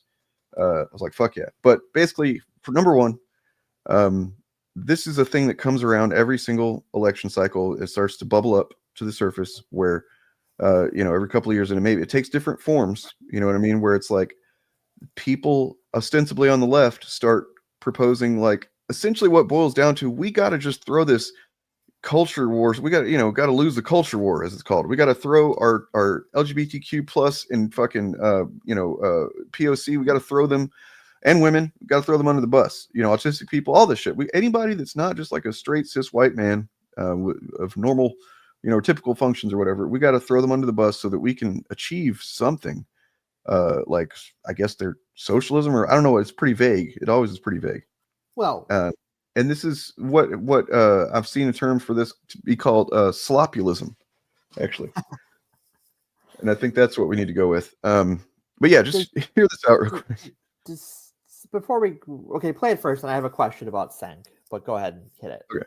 The other thing I was going to say, the other point, by the way, is for a long time I resisted getting to like watching Hassan Piker too much, because I kind of let myself believe some of the stuff that I'd gleaned about him, I think. And him, this in this video right here, I was like, holy shit, this fucking guy is awesome, actually. You go to Fuentes, and so he seemed to be a classic guy who's, to be fair to him, not hiding his nationalism, right? So he was like, I'm going nationalist, I'm going Christian nationalist, white nationalist. It appeared to me, right? That was my original read of him. But now he's also changing.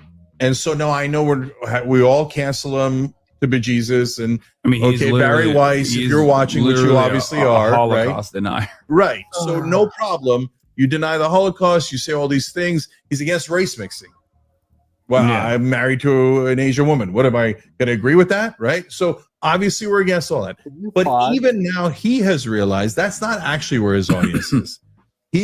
So whether it's Craven, I think he's a grifter. I think these guys are all grifters. Right. Whether it's Craven or not, whether they're grifters or not, even Fuentes is now saying, he said it just like 2 days ago, you know what? Maybe we put aside the racism and the cruelty and the abuse, right? Which is an amazing admission, by the way, that kind of is the direction they were going, right? And he says maybe we put that aside I just don't to believe. be able to unite with the left. I don't So believe I'm any not of these saying guys. yes to Fuentes. I'm just saying look at the tide moving.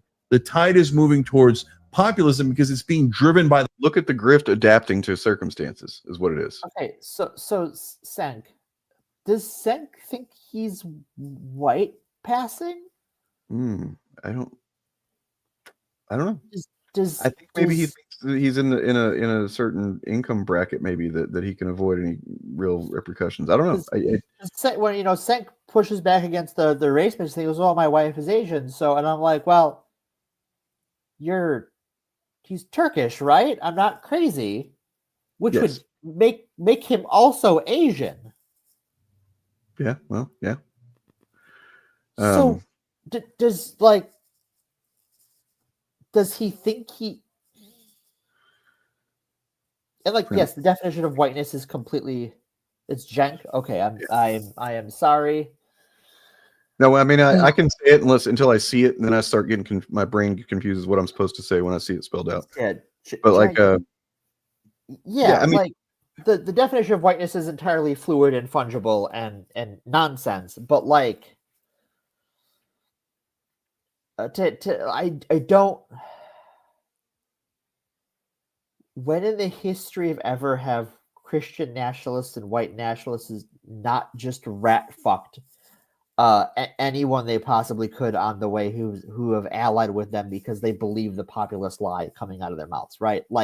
So you know who else is also just proposing this essentially, more or less, not as obviously, but in her own way. Shoe-on-head is proposing a thing she calls shoe-cialism. Can't even say it. Shoe-cialism, which is just this same thing. The idea of economic left and cultural right. Which what does that mean inherently? What does that mean? It means you're throwing people under the bus. Economic left and cultural right. So it's impossible. Not only is it impossible, it's just, I mean, even if it were possible, it's not something that I think anybody of any fucking morals, fucking fiber should entertain.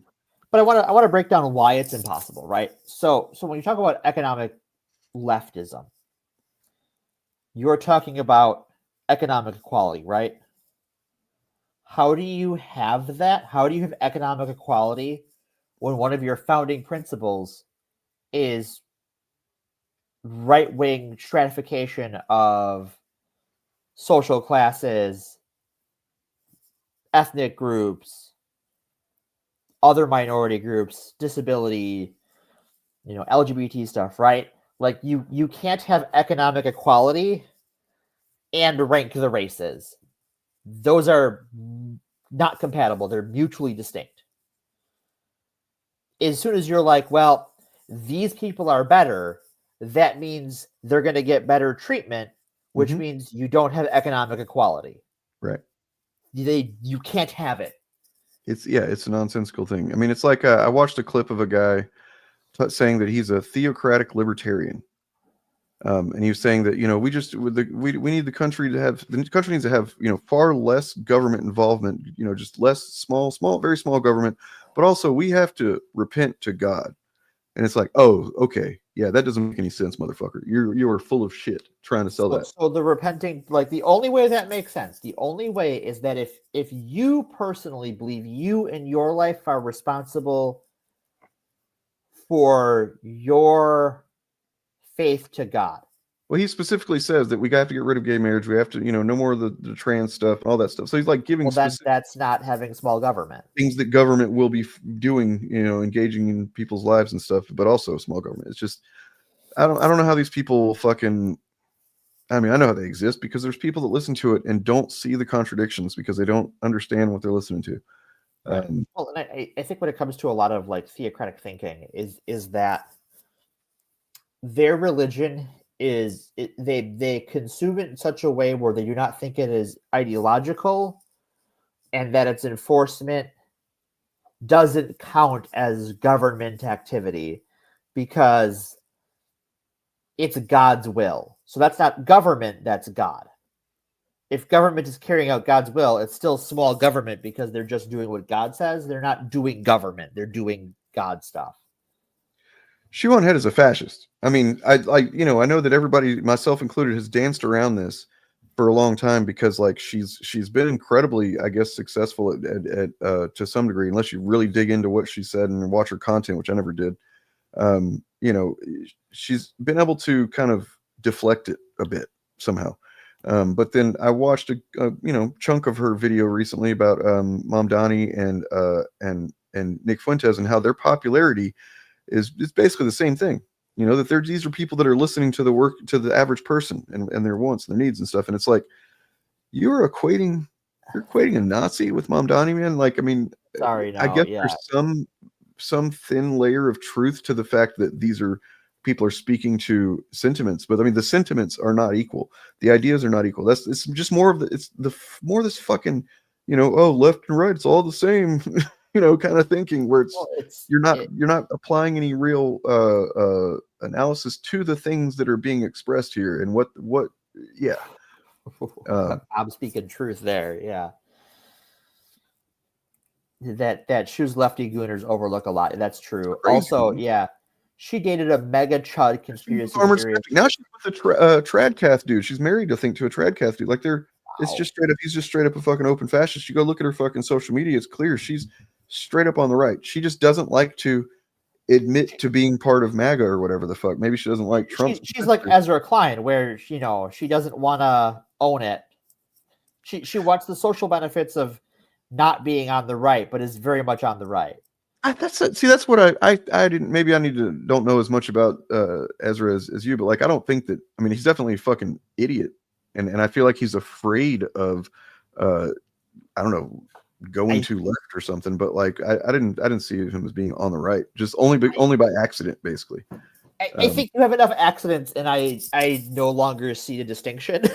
Fair enough. And I think we are one too many oopsies from him to be like, okay, buddy. Yeah, she is straight up just the female tin pool. That's yeah, she really is. Like my introduction to her was that there was a atheist group that had a conference here in Milwaukee, and they invited her and a bunch of people in Sargon of Akkad's orbit, Carl Benjamin from the UK. And it's just like, well, it basically it was just like, we're gonna do a skepticism convention, but really it's just FashCon. Yeah. Like picking fights with liberal podcasters, and it was just a disaster. And so I have, if she was going to run with that crew, she never gets the benefit of the doubt for me. If she turns out to be a better person, she's welcome to sit over there in the corner. Classical liberal, disaffected liberal. These terms just mean that someone is trying to grift, and probably try to sneakily brainwash some, politically unaware people into being on the right. That's what those terms mean to me at this point. If you're a disaffected liberal, like Tim Pool, I couldn't believe this. I saw a recent clip where he literally says, "Well, you know me, I'm a disaffected liberal." And I was like, "Wait, you're still saying that? You fucking get away with saying that, motherfucker? That's crazy." Are they still friends? I mean, I haven't been up on the Vosh Lord in a while, but I'm pretty sure I remember him expressing regret for kind of trying to take her more at her word than he should have. Anyway, let's listen to this more of this. It's not a whole lot. Not very long. The audience wants real populism, so when they sense bullshit, they don't want it, and they're pushing in a better direction. You're saying that there's a broader trend line that's moving in the direction of left politics, and that is the reason why the likes of Tucker Carlson are retriangulating their messaging. That's somewhat understandable, but I do think that ultimately, I don't necessarily care for Tucker Carlson personally or Nick Fuentes, but I do care about changing the mindset of their audiences, because I find socially regressive politics to be and reactionary politics to be a distraction, and that anyone that does that to any degree is inherently reactionary and deliberately doing this because they want to move people's attention and focus away from the material inequities that they are facing. Fucking based and fucking true, man. Like that. just true. Facing and away from. He's trying to be really nice because it's his uncle, you know. He's trying to be really nice to his uncle, and bro, I feel ya. Yeah. A steadfast approach to dealing with those problems. I think that historically speaking, given that socialism is an abolition and reconstruction of the capitalist hierarchy, whereas fascism is actually a mechanism of control to reassert the capitalist hierarchy, this exact dynamic that you're talking about has played out in the past with fascists winning. So I think that there are two paths to fascism that I want to avoid.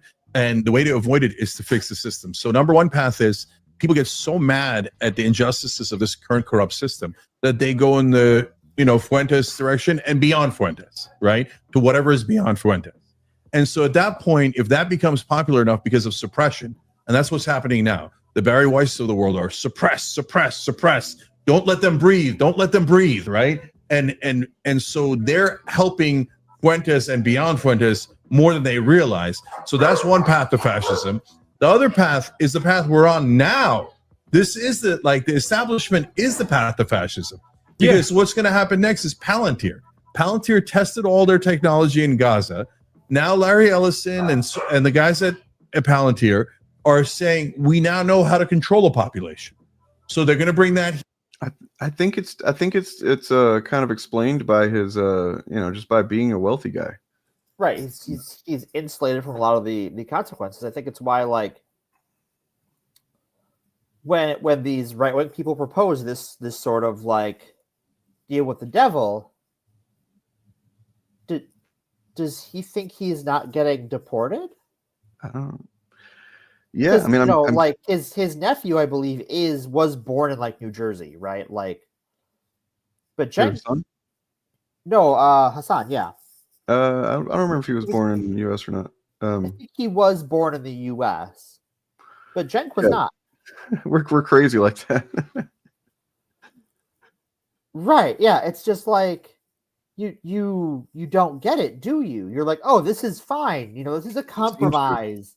The compromise is you. It's weird. You're the one who gets thrown out. He's talking about two paths to fascism, and then Hassan describes one path that has literally happened before. Right. And he's just like, nah, I don't think that's right. Also, Cenk, you bring up Barry Weiss as one path to fascism. True. Barry Weiss was put in that position by people who are allies of Peter Thiel. Brother, it's one path to fascism. It's the two rails on the same track. He does address that he thinks that. So he starts talking about Palantir as being different from corporatism generally, as if they're different. No. It's kind of weird, but yeah.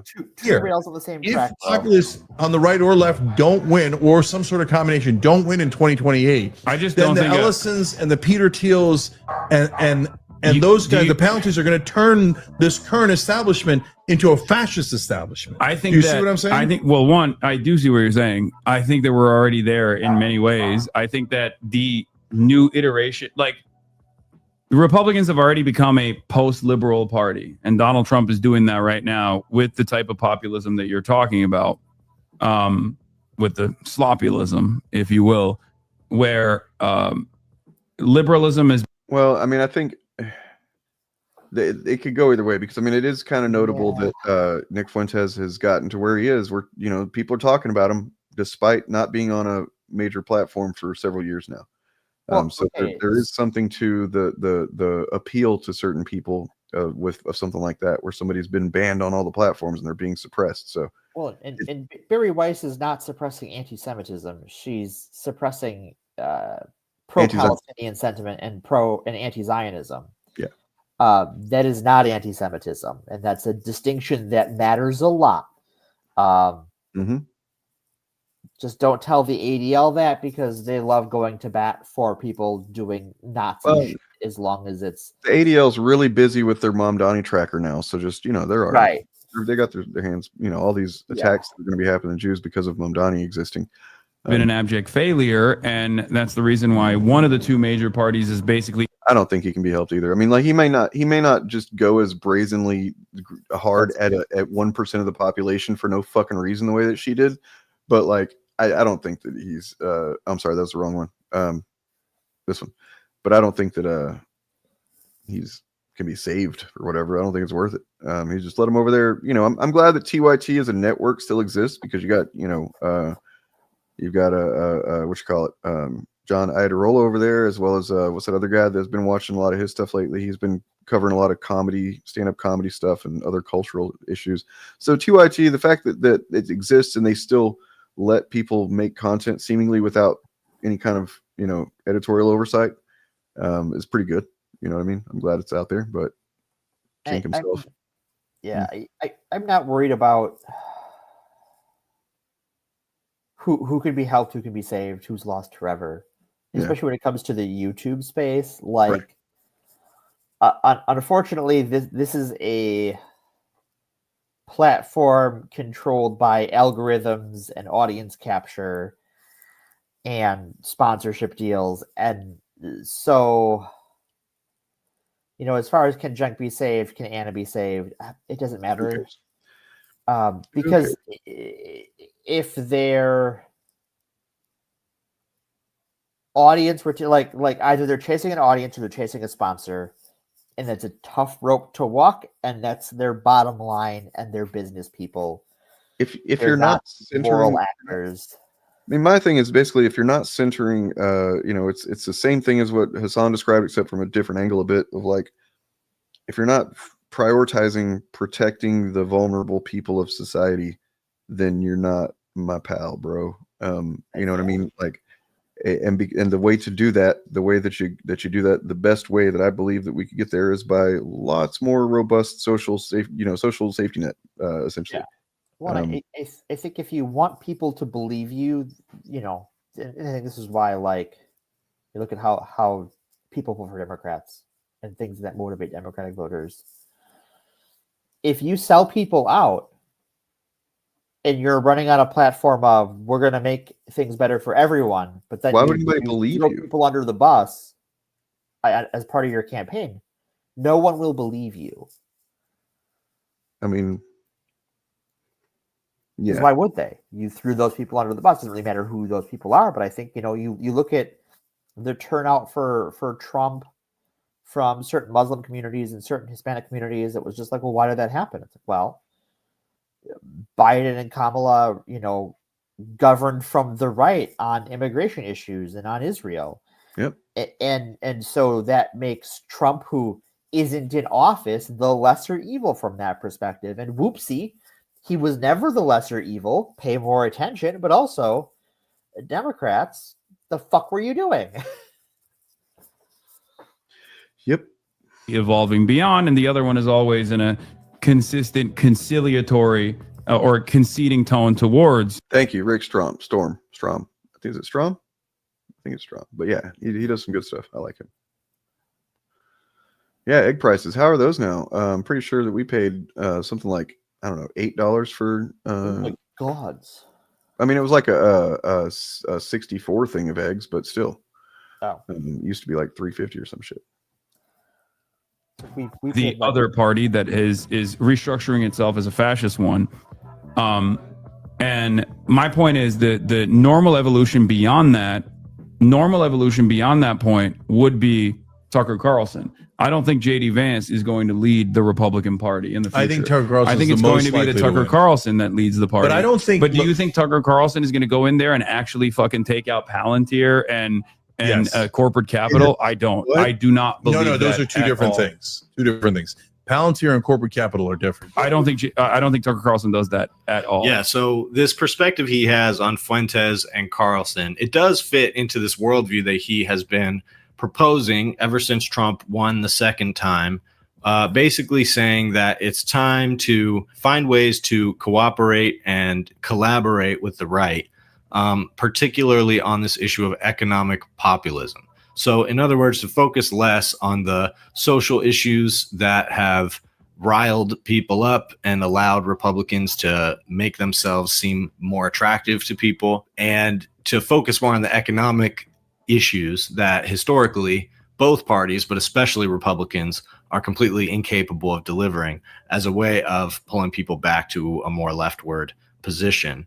And TYT, sort of in spectacular fashion, has chosen to do that by picking fights with people on the left, making it very clear that they wanted to distance themselves from certain factions of the left and posture as more centrist, even right-leaning. And so the concept there, and he lays it out here, is that by collaborating on breaking down the kind of corporate controlled system, so things like Citizens United and getting legislation through that relieves corporate pressure on politics and allows for something that's more genuinely democratic, then people can go in their different directions, be more nationalist, as Cenk calls it, more socialist. Or let's go ahead and just collaborate with the fascists to make things more democratic. I'm certain that they will be right there in lockstep with me to make that happen. I'm sure that has worked out historically well every time it's been checks notes. Wait, never mind. Yeah. So this is, by the way, once again, Ebb and Flow podcast. I'm just listening to a little bit of what he says here. I think it's pretty awesome. But or whatever, and we would essentially have a system of true democracy, so the best ideas could win out, etc. That is optimistic to a huge fault, and it's a nice idea to say we should focus on this idea of anti-establishment and like breaking down the corporate oligarchy. That's not a bad plan, because a lot of people can get down with that, and it is something that people are hungry for in politics, which means you could build a lot of momentum behind that message. The problem is that these social issues are going to come up. They exist for a reason.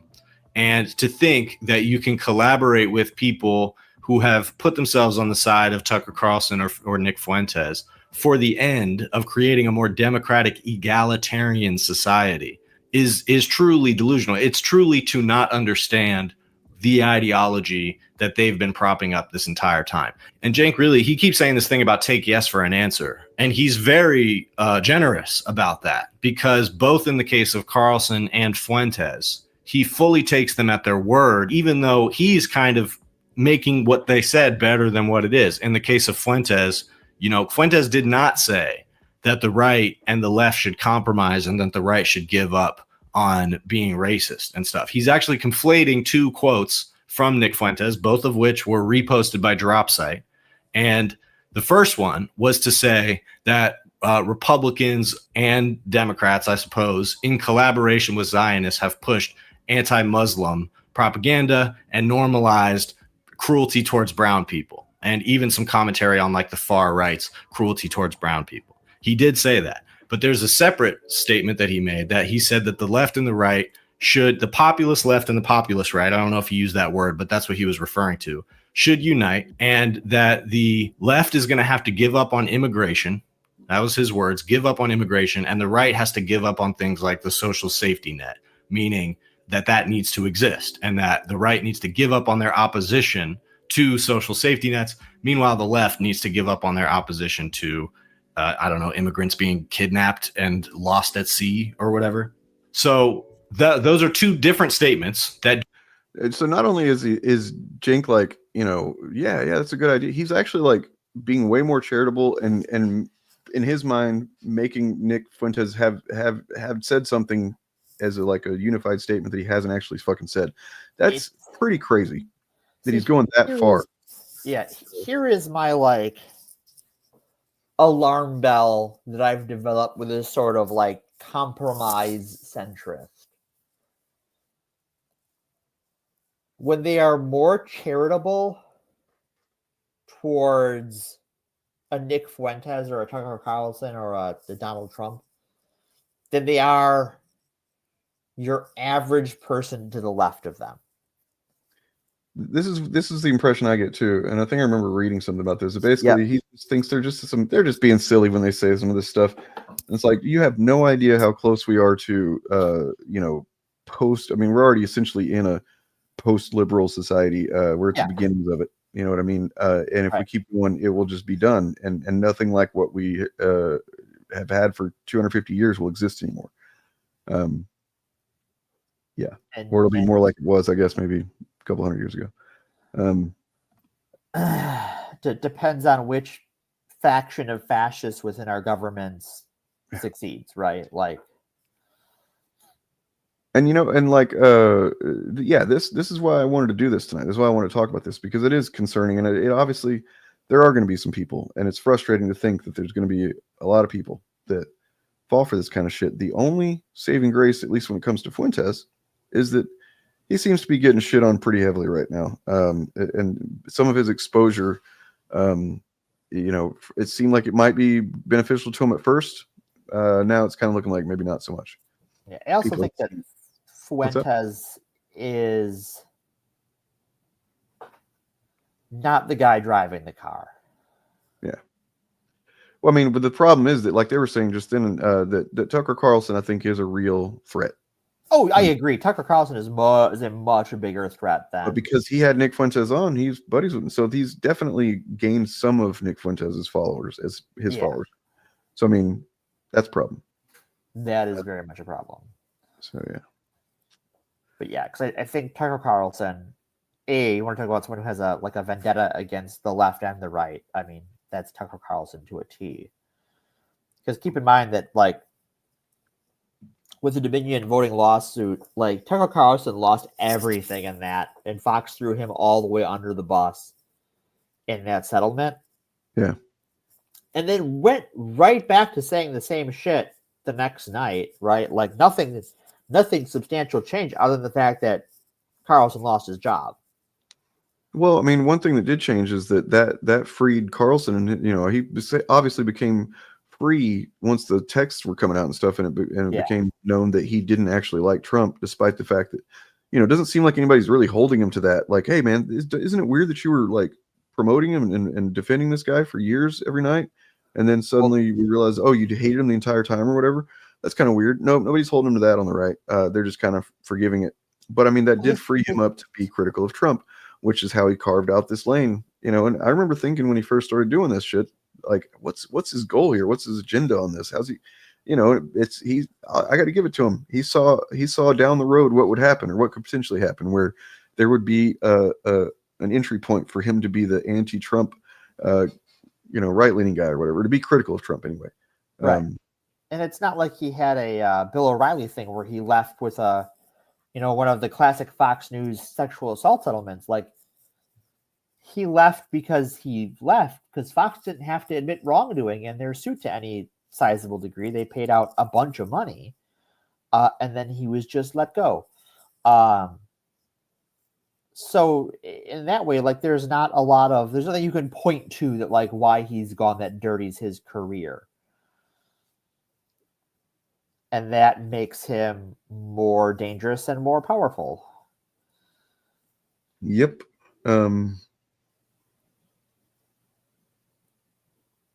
Yeah. I mean, by the way, I wanted to mention something else. You know how there's a new movie coming out called Now You See Me, Now You Don't, or whatever? Yeah. The third one in that franchise? Apparently. Yeah, I still haven't seen the second one. I mean, it's stupid, but it's fun. Just like the first one. It's pretty dumb overall, but it's fun. The third one, though, I don't know, because they seem to have done the same thing that I think one of the last, I haven't seen the last couple of Transformers movies, the Michael Bay ones, rather. So it's this gimmick of, like, saying, yeah, but let's learn about the bit of history that nobody knows about, where in this case, magicians helped fight the Nazis in World War II. Okay, like, that's dumb fun. I'm down. Dumb. It's like, that's dumb. I mean, like, that's obviously the thing, right? That should have been the case, but now they've gone too far with it, and they're saying that they've magicked too close to the sun. No, see, I don't feel like Tucker is really, like, I don't think he has. I don't know, man. I could be wrong. I just don't get the sense that he has firm beliefs other than just, like, I want to see what kind of shit I can stir and how far I can go with just being a dickhead. Like, I think Tucker Carlson, more than anything, is a classist. Ego, almost. I don't know what. Sorry. I think more than anything, Tucker Carlson is a classist. Yeah. His politics seem to be rooted in hating poor people, and then associating all of the other things with poor people. Right. Well, I mean, which, yeah. I mean, I think he's racist, but he is racist by virtue of being a classist. Yeah. I think that's the not this is not defending him or saying it's good or anything. I'm just saying he being the Swanson air guy, basically. Isn't that what he is? He's air Swanson. Yeah, family? Swanson Foods. Yeah. Well, you know what? I'm going to say this. When I was a kid, and I was like 11, 12 years old, and I lived with my stepdad and my mom and stuff in Louisiana, and we were pretty poor. And my stepdad, as I've talked about before, was a literal con man. Like, he was a con guy. Like, he was constantly running schemes and doing cons on people and shit. And one of the things that, I took part in, and now I'm kind of proud of it, now that I think about it. I haven't put it in this context before, is, the Swanson meat truck. You ever seen one of those? Sure. Yeah. People come by, they have their truck full of meats, and they're trying to sell it and shit. Well, my stepbrother and my stepdad, and me, this is the thing we do. They pull up, and then my stepdad would go out there and start talking to the guy and start kind of just distracting him with all kinds of shit and asking him questions about whatever. Get his attention off that truck. Oh, no. And me and my stepbrother would just go fucking snag shitloads of meat off of that truck. Just stole so much fucking meat. Like, we would have fucking filet mignons and all kinds of shit. It's fucking fantastic. So fuck you, Tucker Carlson. Just remember, if you hear someone stole food, no, you didn't. This has been a public service, and now it's been from gods. Prove to me a crime was committed, and then I heard nothing. I saw nothing. I mean, fuck them. Fuck people Tucker talk on the internet. Fucker Carlson. I hope you talk about how I fucking stole from Tucker Carlson. His family. It's gonna make you sound cool. Dane was robbing trucks when he was a preteen. You know what's not cool? The quartering. Boobies. I wonder what booby milk tastes like. HCB needs to do a journalism. One of the things I did, one of the mistakes I made, I've told this story before, is I did try some woman's breast milk at work, and apparently it really pissed off my wife, and I didn't know it was going to be a big deal. She was like, I can understand why that would make her upset. Okay. At work, that means he stole someone's breast milk. No, she apparently offered it to him because she apparently had the hots for him or some shit, is what he says. I don't know. Yeah, sure. Okay. Okay, sure. Right, that's the kind of thing that, like, he's skipping over that part. His wife got mad. Okay, but it's it's one thing to say your wife got mad because you drank some breast milk. I would imagine my girlfriend would be upset about that too.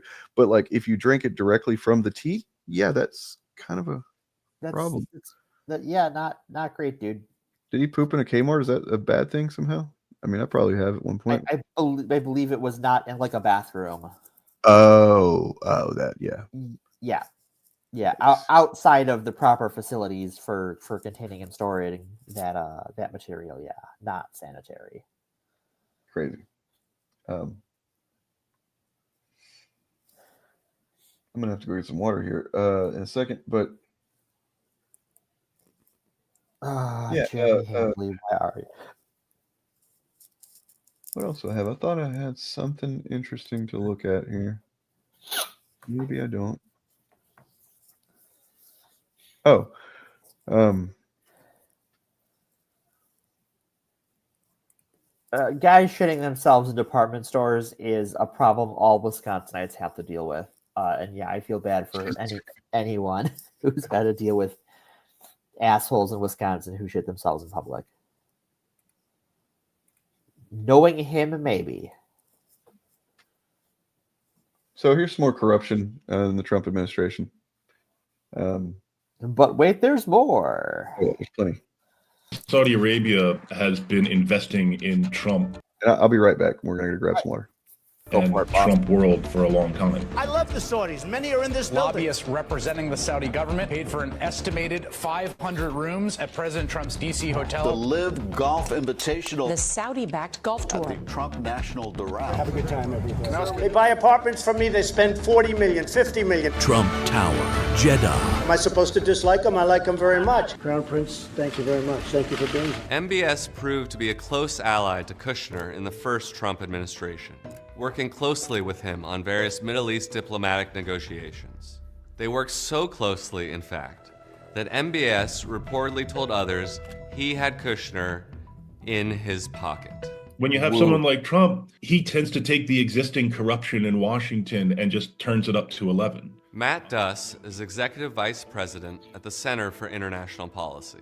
Mohammed bin Salman, when he visited the Oval Office and Trump pulled out that famous poster with all the different weapons that were on sale as if it was, the side of a Good Humor truck. Here are all the various ice cream and delicious treats that are on sale. $3 billion, $533 million, $525 million. That's peanuts for you.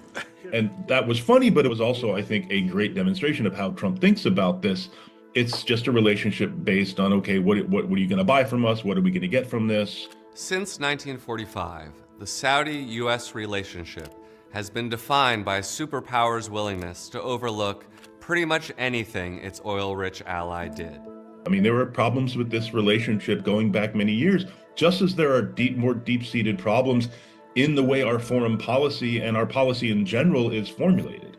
The various avenues of influence that very, very wealthy interests have. And they are exercising that influence, especially in their efforts to secure a U.S.-Saudi defense pact. Securing an agreement in which the United States committed and guaranteed to protect Saudi Arabia, it's a kind of normalization. Saudi Arabia has worked hard during the Biden administration to secure a defense pact with the U.S.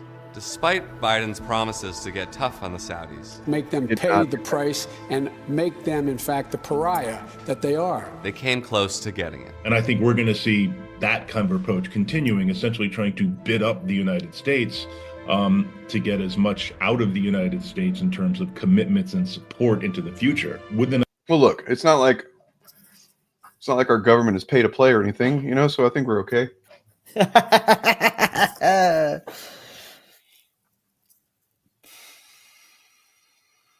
It's a bribe your way to the bottom.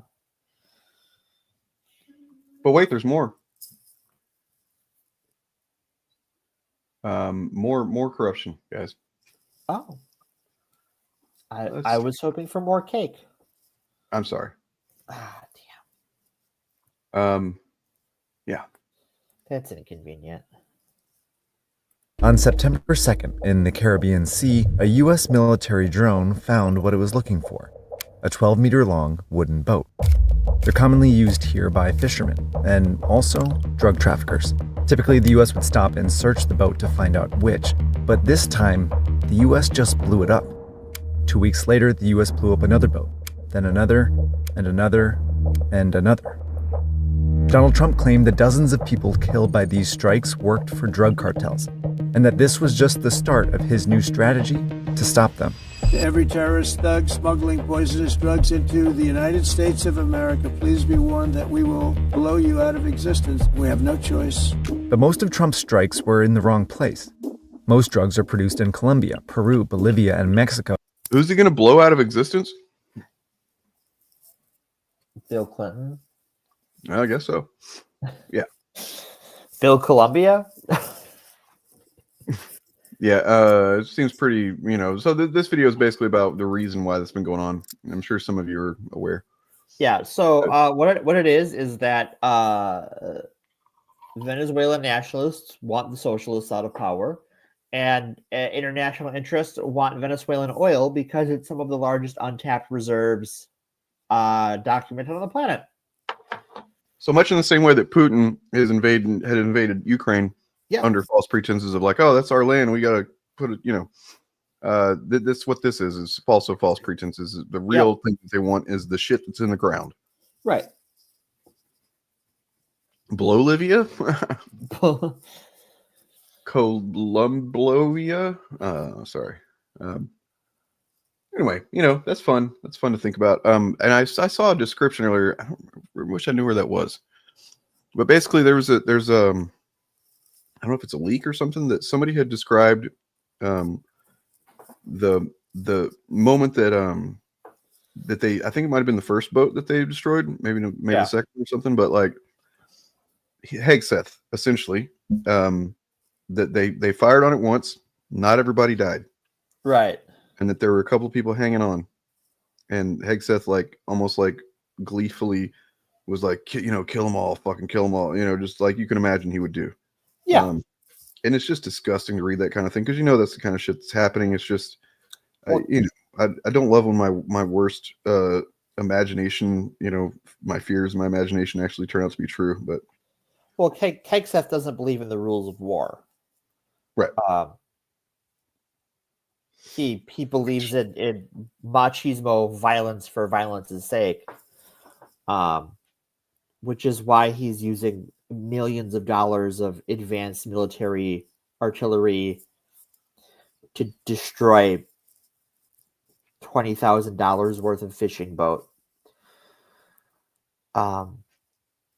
Not drugs smuggling fishing boat, because they've actually survivors have been arrested. Actually, have been taken into custody on boats at this point, and they were just released back into Venezuela. They were just they weren't drug smuggling. If I'm bombing drug smuggling boats, let me back up. In the before times, I know that feels like forever ago. Last year, if the Coast Guard caught a drug smuggling boat, what they would do was they would press those people for information about the smuggling routes and important traffickers and people within the organization to keep an eye on, and whose finances they needed to keep an eye on or get into. And they charge those people with crimes. But we're just going to bomb the wrong people. Because that map, it didn't show the largest fentanyl producer in the Americas. Which is America. Which is the United States of America. Yeah. Right. Yeah, I got it. And and by the way, I guess I should say this. It is not good. It is actually very bad that the National Guard's members were shot.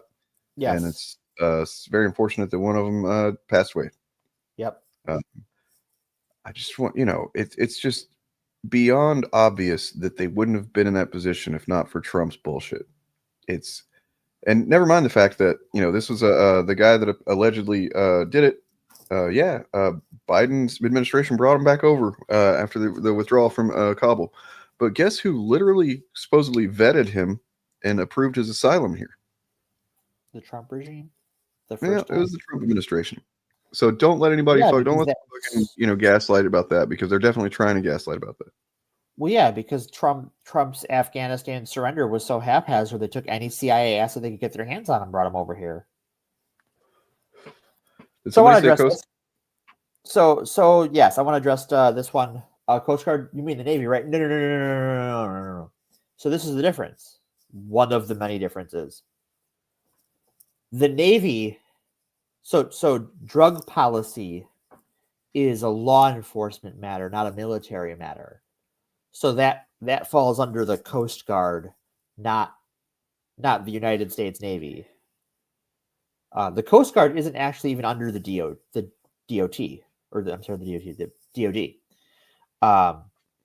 It falls under DHS,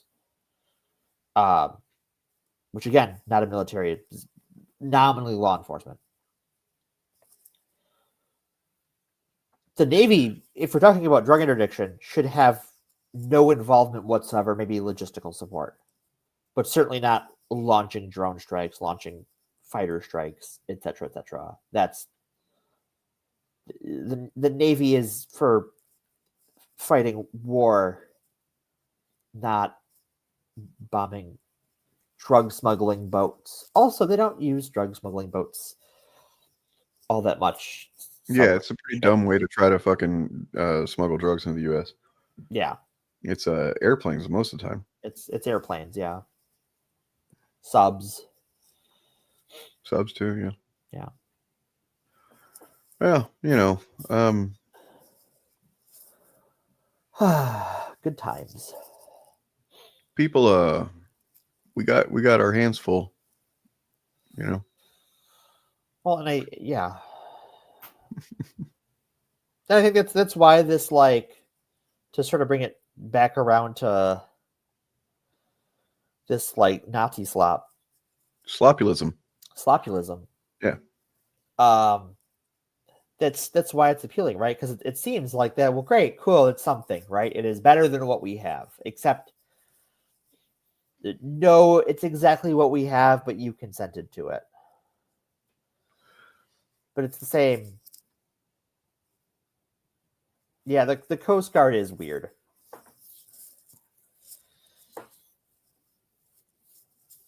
I think that it's like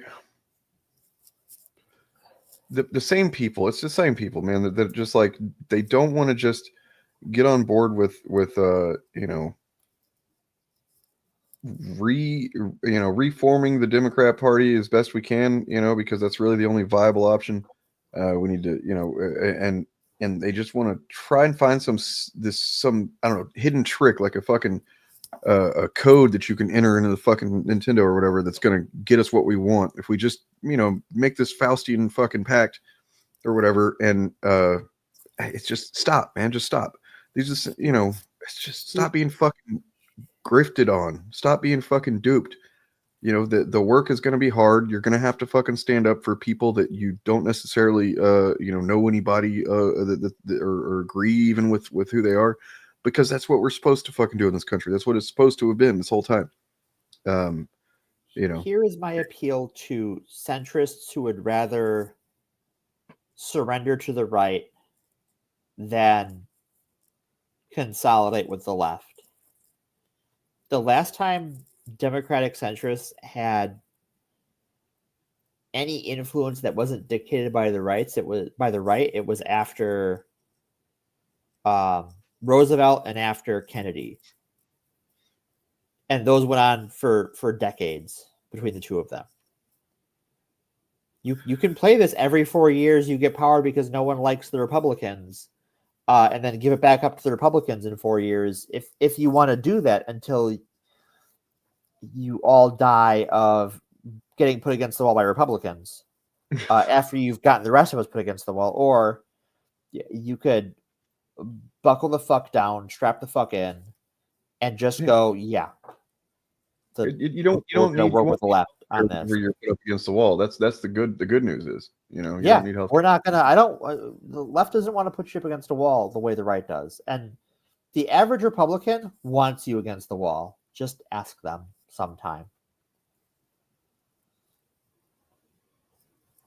Yeah, I mean, how many group chats need to be leaked or whatever for you to see how these people are actually just kind of monsters in skin suits, The average Republican wants you dead, and your response is know them first. And boy, guns sure kill people quickly. And it ain't going to take long for them to get to you the more you compromise. I'm sorry. That's the unpleasant truth. So I got one more video. I showed it at the end of the Shillcast the other day, but I think it's worth visiting again. It's another one by this guy, Matthew Cook. Pretty good channel. I recommend checking him out. Well-packaged, shorter form videos that he does. Explains things pretty well. Explains like broad strokes of history, but in a way that he actually isn't, being super reductive by doing it. Yeah. Here's this. Seeing the propaganda from the zombie bot farms that turned out to be from everywhere except America. No more freeloading in America. No food stamps for lazy people. No illegals should get my tax money. My tax dollars are not your bank account. Get a job. What's your fair share of my hard work? What are you talking? You are not entitled to the money I earned all by myself. Oh, God. You're eating your own foot. That's not my foot. Lazy. Foreign illegal. Do you even care how you got that way? Ooh. Story time! Yeah, probably won't help him. Might help us. About 85 years ago, humanity started building our first majority middle-class societies. Yeah, the first ones in human history. How? High taxes on the ultra-rich, breaking up monopolies, millions of public sector jobs, public housing, social security, regulations. We called it the New Deal, and the wealth hoarders were furious. Our next step was an economic bill of rights, which was going to mean the ultra-rich would not own every bank and factory and politician anymore, and so they launched a giant propaganda war. Yeah, that economic bill of rights was awesome. Shame we didn't get it. Yeah, wait. that was the 1-2 punch that could have just made society better in general, and we only got the punch, and then they And one punch was really fucking good too, for most. It lasted through the 80s, and it even took like somebody like Reagan coming in and actively working to fucking dismantle and drain the wealth from the country and put it, send it to the top in order for it to fucking go away. Because trickle on economics. Against anything that helped normal people. By the 1950s, President Truman just said what everybody was thinking. Socialism is a scare word that they hurl at every public benefit. Public power, social security, bank insurance, unions, the weekend, anything that helps all the people. But we kept growing the middle class anyway and investing in ourselves. Right up until about 1971, enter this guy, Lewis F. Powell Jr., big tobacco lawyer, Philip Morris board member, spent years claiming that cigarettes don't cause cancer and complaining that socialist-infested media was not giving enough airtime to tobacco's lies. And he was the perfect guy for the U.S. Chamber of Commerce to hire for writing a blueprint on how to roll. I don't know what it is about this type of this this angle of history. Whenever it's kind of like how the interest in starting the Fapcast with me too. It's like when you point out a singular person who was like at the kind of epicenter or at the tip of the spear of some shitty big event that happened in history, I get real fucking into it. You know what I mean? And it's like you could have told me all this stuff happened, and I would have been like, yeah, okay, and I wouldn't like have gotten as invested just as a narrative until you introduced this motherfucker that was literally the tobacco propagandist. You know what I mean? Because for those that aren't aware, younger people, especially, for a long time, they knew that tobacco, same thing was going on with climate change for decades now, but like tobacco, they knew it fucking caused cancer, they knew it caused emphysema and all these problems, but they just successfully propagandized and lied and kept on pushing. And before that, they didn't care, right? Before they decided to propagandize, before they decided to cover it up, they went, yeah, fuck them. Yeah, and they were already obscenely rich, right? Yep. Like they could have taken the money and ran, especially like even with corporate law back then. None of the individuals were to blame. It was the company. We found out and we're going to stop, and we did our best, and then everyone pull back that New Deal. But yeah, go ahead. And make America great again for the ultra-rich. So Powell wrote a memo explaining how American capitalism was under attack from universities, media, activists, regulations, consumer protections, labor, and he gave corporate America his plan on how to fight back by building think tanks and taking over universities and funding pro-wealth hoarding economists, creating media networks, flooding politics with lobbyists, and reshaping the courts. Most important, I wonder if Behind the Bastards has done an episode on him. I believe so. Was to reframe the whole idea of public spending, taxes, public power, labor protections as a tax on individual freedom and personal earnings. Conflate the identity of the ultra-rich with the general population. It's your hard-earned income they're talking about taking. What? I'm fine. I'm just worried about you. Huh? Getting your hard-earned money taken away by big government, welfare queens, and collectivists. Who about to did what now? And that memo became the foundational misdirection campaign of right-wing corporatists for the next 50 years. What about what? It became the blueprint for the Heritage Foundation. I think what it is, it's not maybe really that it's more entertaining as much as just like it's just more like a narrative format that we understand because we watch movies about. It's easier to process. Yeah. We can wrap our head around a villain doing something that causes a bunch of harm and affects ripples down the decades and stuff. But yeah, Bob points this out, and it's definitely worth pointing out that Powell emphasized taking over the churches as one of the first moves, and that's absolutely how it was done. Yeah. Thank you for smoking. I remember watching that when I was not long after it had come out. What is happening here? Why can't I have no idea. There it goes. All right. Back to the one that was on screen. It was weird. But yeah, that movie. I remember that being kind of my first introduction to really how government works. Because it's really just about lobbying. Have you seen it? 1,000 years ago. Okay. I wonder if it holds up. Yeah, that's a good question. Cato Institute, ALEC, the Federalist Society, the Koch Network, and eventually the whole Fox News universe and its little troll offspring. The Daily Bright News, Max, Bart, Caller. Yep. And now, thanks to true believers like you, about $80 trillion have shifted upwards from the bottom 90% to that top 1%. $80 trillion? Uh-huh. It's not even inconceivable. That is an amount of money that an individual person cannot possibly comprehend. Yeah.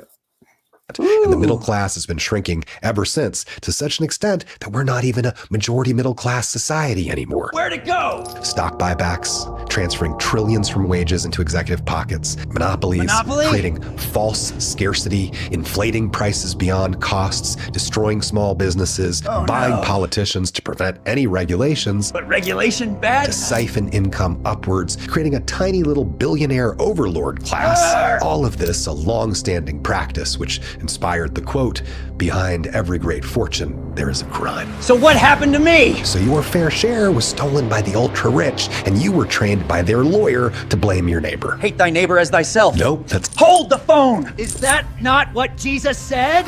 messed up. I'm glad you like the story. Now take your foot out of your mouth. I put the full story on the website. What? Yeah. Fucking hell. What website? Dang, I am a zombie. Just as a disclosure, I have checked out the website. They, you can go and check it out if you want to, but it is asking for memberships, and I don't know what that costs or entails, and I don't promote anything beyond what's said in these videos, essentially. So there you go. it is some sort of a group that they apparently will send you information on what you can do for various causes and stuff. I don't know. Could be a cult for all I know. I don't know. Who cares? Anyways, I'm gonna get the fuck out of here because we are without child this weekend, and so I'm gonna go hang out with the missus. Well, you have fun. Yeah. Gonna go to bed. Shout out to Bob of the Old Ways. Hope you're doing all right down there in the swamplands. Yeah, Bob of the Old Ways is in the old swamp. And I sincerely do hope that you. I don't know. I feel like it probably was, right? I get the impression. Yeah, I kind of think it was, and so. Gross. But yeah, the idea that you had, I won't announce it or anything for you. But the idea about YouTube content, Bob, I think that's a fucking exciting idea. I think you should go with it. So, Morgan, thanks for jumping on. Of course. See you Sunday. I'll probably look, I only got like 2 songs left to finish on my album, so I'm gonna go ahead and play some music here. I've got the first half plus of the album completed. It's just like complete 6 songs done. Nice. It plays pretty well. I think I've got a pretty good track order, and they flow well together. I'm pretty happy with it. And yeah, just got a couple more to polish off. Wow.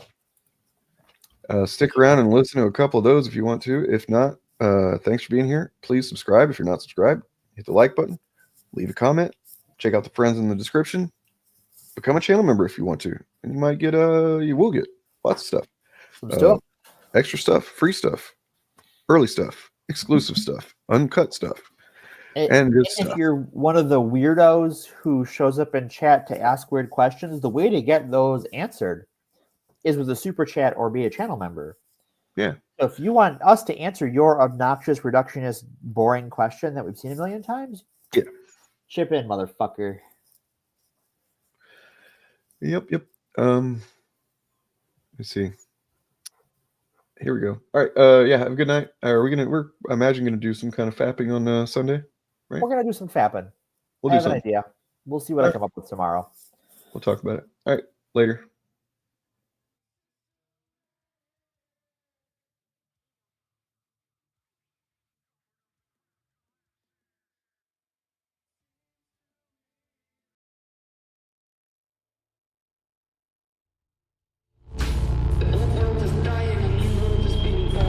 Human beings are getting caught up in this changeover. We are being encouraged by the oligarchs and the billionaires to hate one another. We're being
We must hold hands and not fucking turn.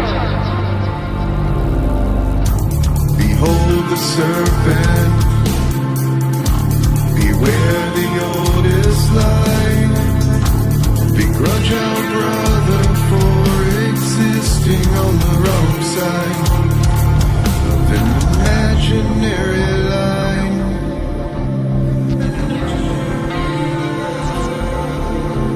Between two worlds, belligerent in the name of the tribe, I beseech you to believe in more than the light reflecting off of these shells we occupy.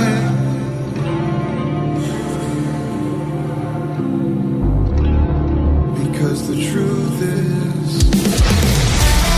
we're all the same beneath the surface. We all wanna find our way and find our purpose. We're all the same. We carry our own burdens. We all have a cross to bear, and we hope the wait is worth it. Believer of the light, be gone from me and mine. Be ready to fight and bleed. Become the truth that they despise. They only seek to divide with bedlam that besets us on all sides.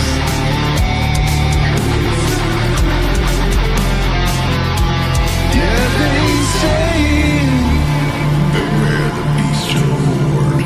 Best believe they'll besiege your lands and come for you and yours. That's a lie. We're all the same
strange, heavy-handed, hollow and insane. I don't want to be too dramatic, but this movie has lost its magic. Plot's empty and erratic, audience has fucking had it. Nihilistic and dogmatic, product of corporate habits. Every frame beyond traumatic, free for all is systematic. Comfort of the crowd collapses. Seems to me that we're missing some scenes. Did the movie just end or at the beginning? Sinking deeper into our ego movies as the blood flows free and the war against empathy. The war against humanity. The war between you and me. The war against empathy. The war against humanity. The war between you and me. Do you wanna feel cinematic? Wanna see some real movie magic? Cloak yourself in thermoplastic and dim the lights of a few fanatics. Parasitic propaganda addicts. Motherfuckers all sound the same. Read the lines written on the page or wake up and see outside the frame. Seems to me that we're missing some scenes. Did the movie just end or are we at the beginning? Sinking deeper into our ego movies as the blood flows free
just like golden straw.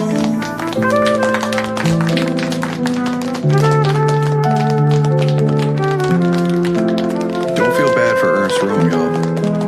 He was a Nazi. No, his friend's name was Adolf, by the way.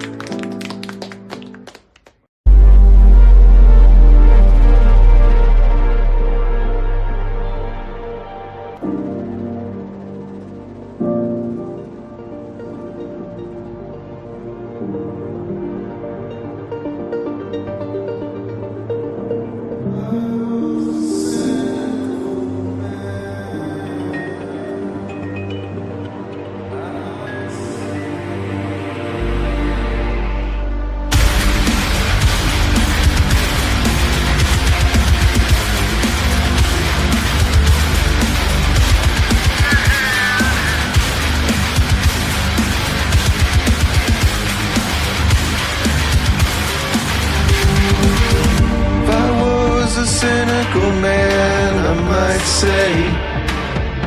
Snake oil floods the feed with half thoughts and cliches, and the oldest lie, a million marks repeating your catchphrase and your lies.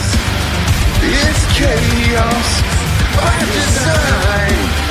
Go on, old man, get the bag, watch the tension rise. Hey there, you shameless fucking creature. Old man with the dead cut eyes, prophesize like a doomsday preacher.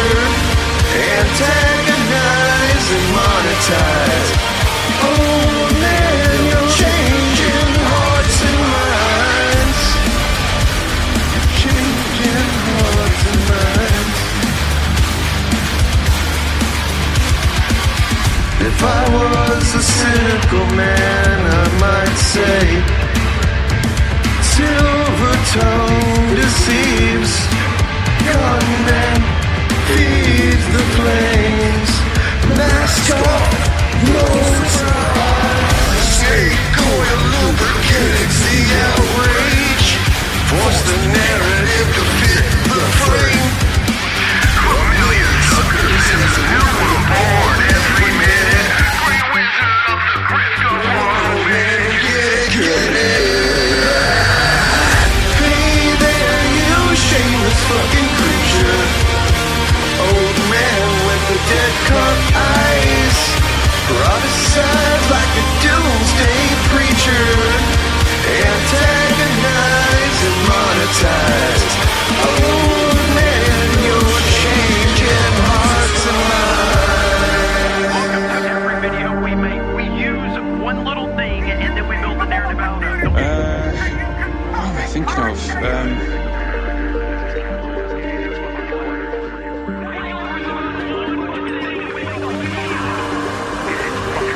Stuff like that.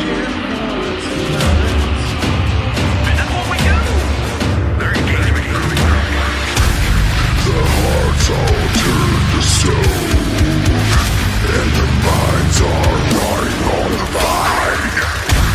The hearts all turn to stone, and the minds are rotting on the vine. The hearts all turn to stone, and the minds are rotting on the vine. Hey there, you shameless fucking creature. Old man with the dead cut eyes, prophesize like a doomsday preacher.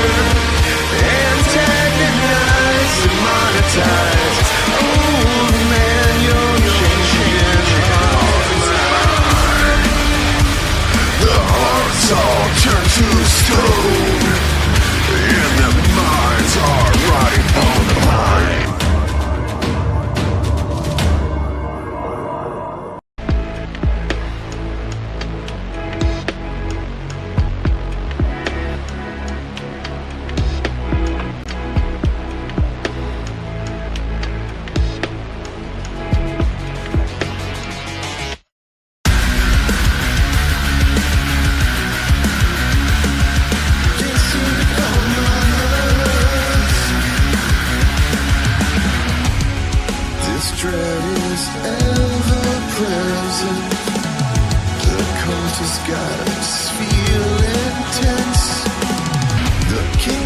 stealing the future from the peasants, and they retcon our past to erase their sins. I need something for my nerves, something to cure these crucifixion blues. Something to cure these blues. I wish I could find some comfort in impending doom, 'cause soon we'll have nothing left, and nothing left to lose.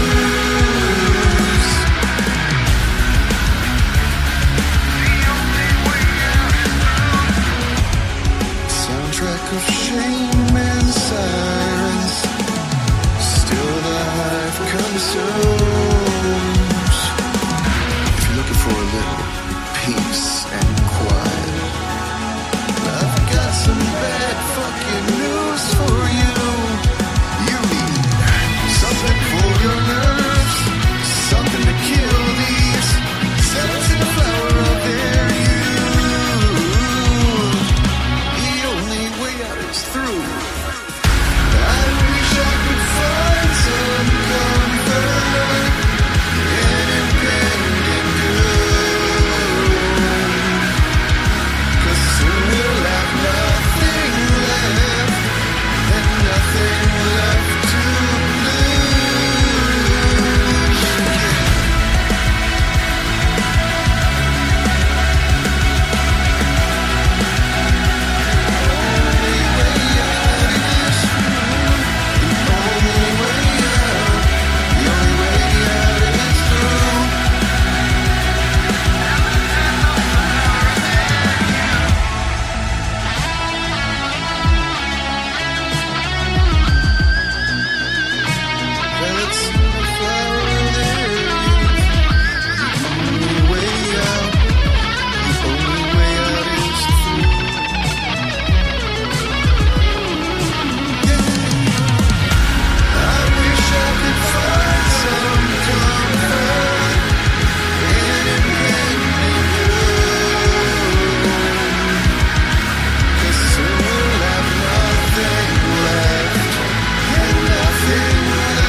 Where the fuck is your dignity?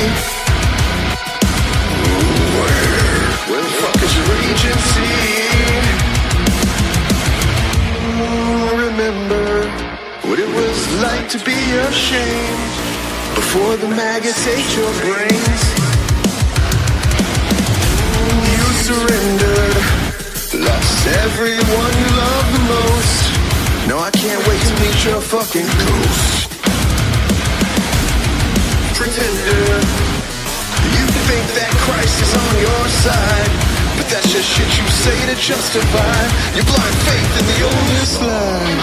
Tell me, are you great again, now that you've died alone?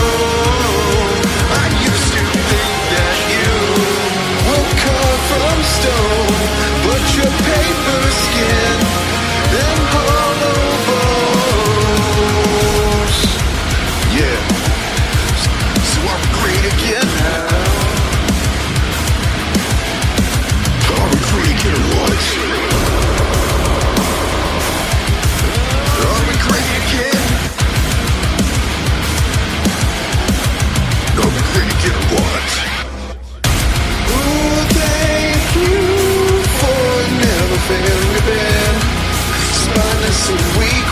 till the very fucking end. Thank you for never failing to bend, spineless and weak till the very end. Defender, the most vicious and depraved, there's nothing left of you to save. Commanded by algorithmic friends.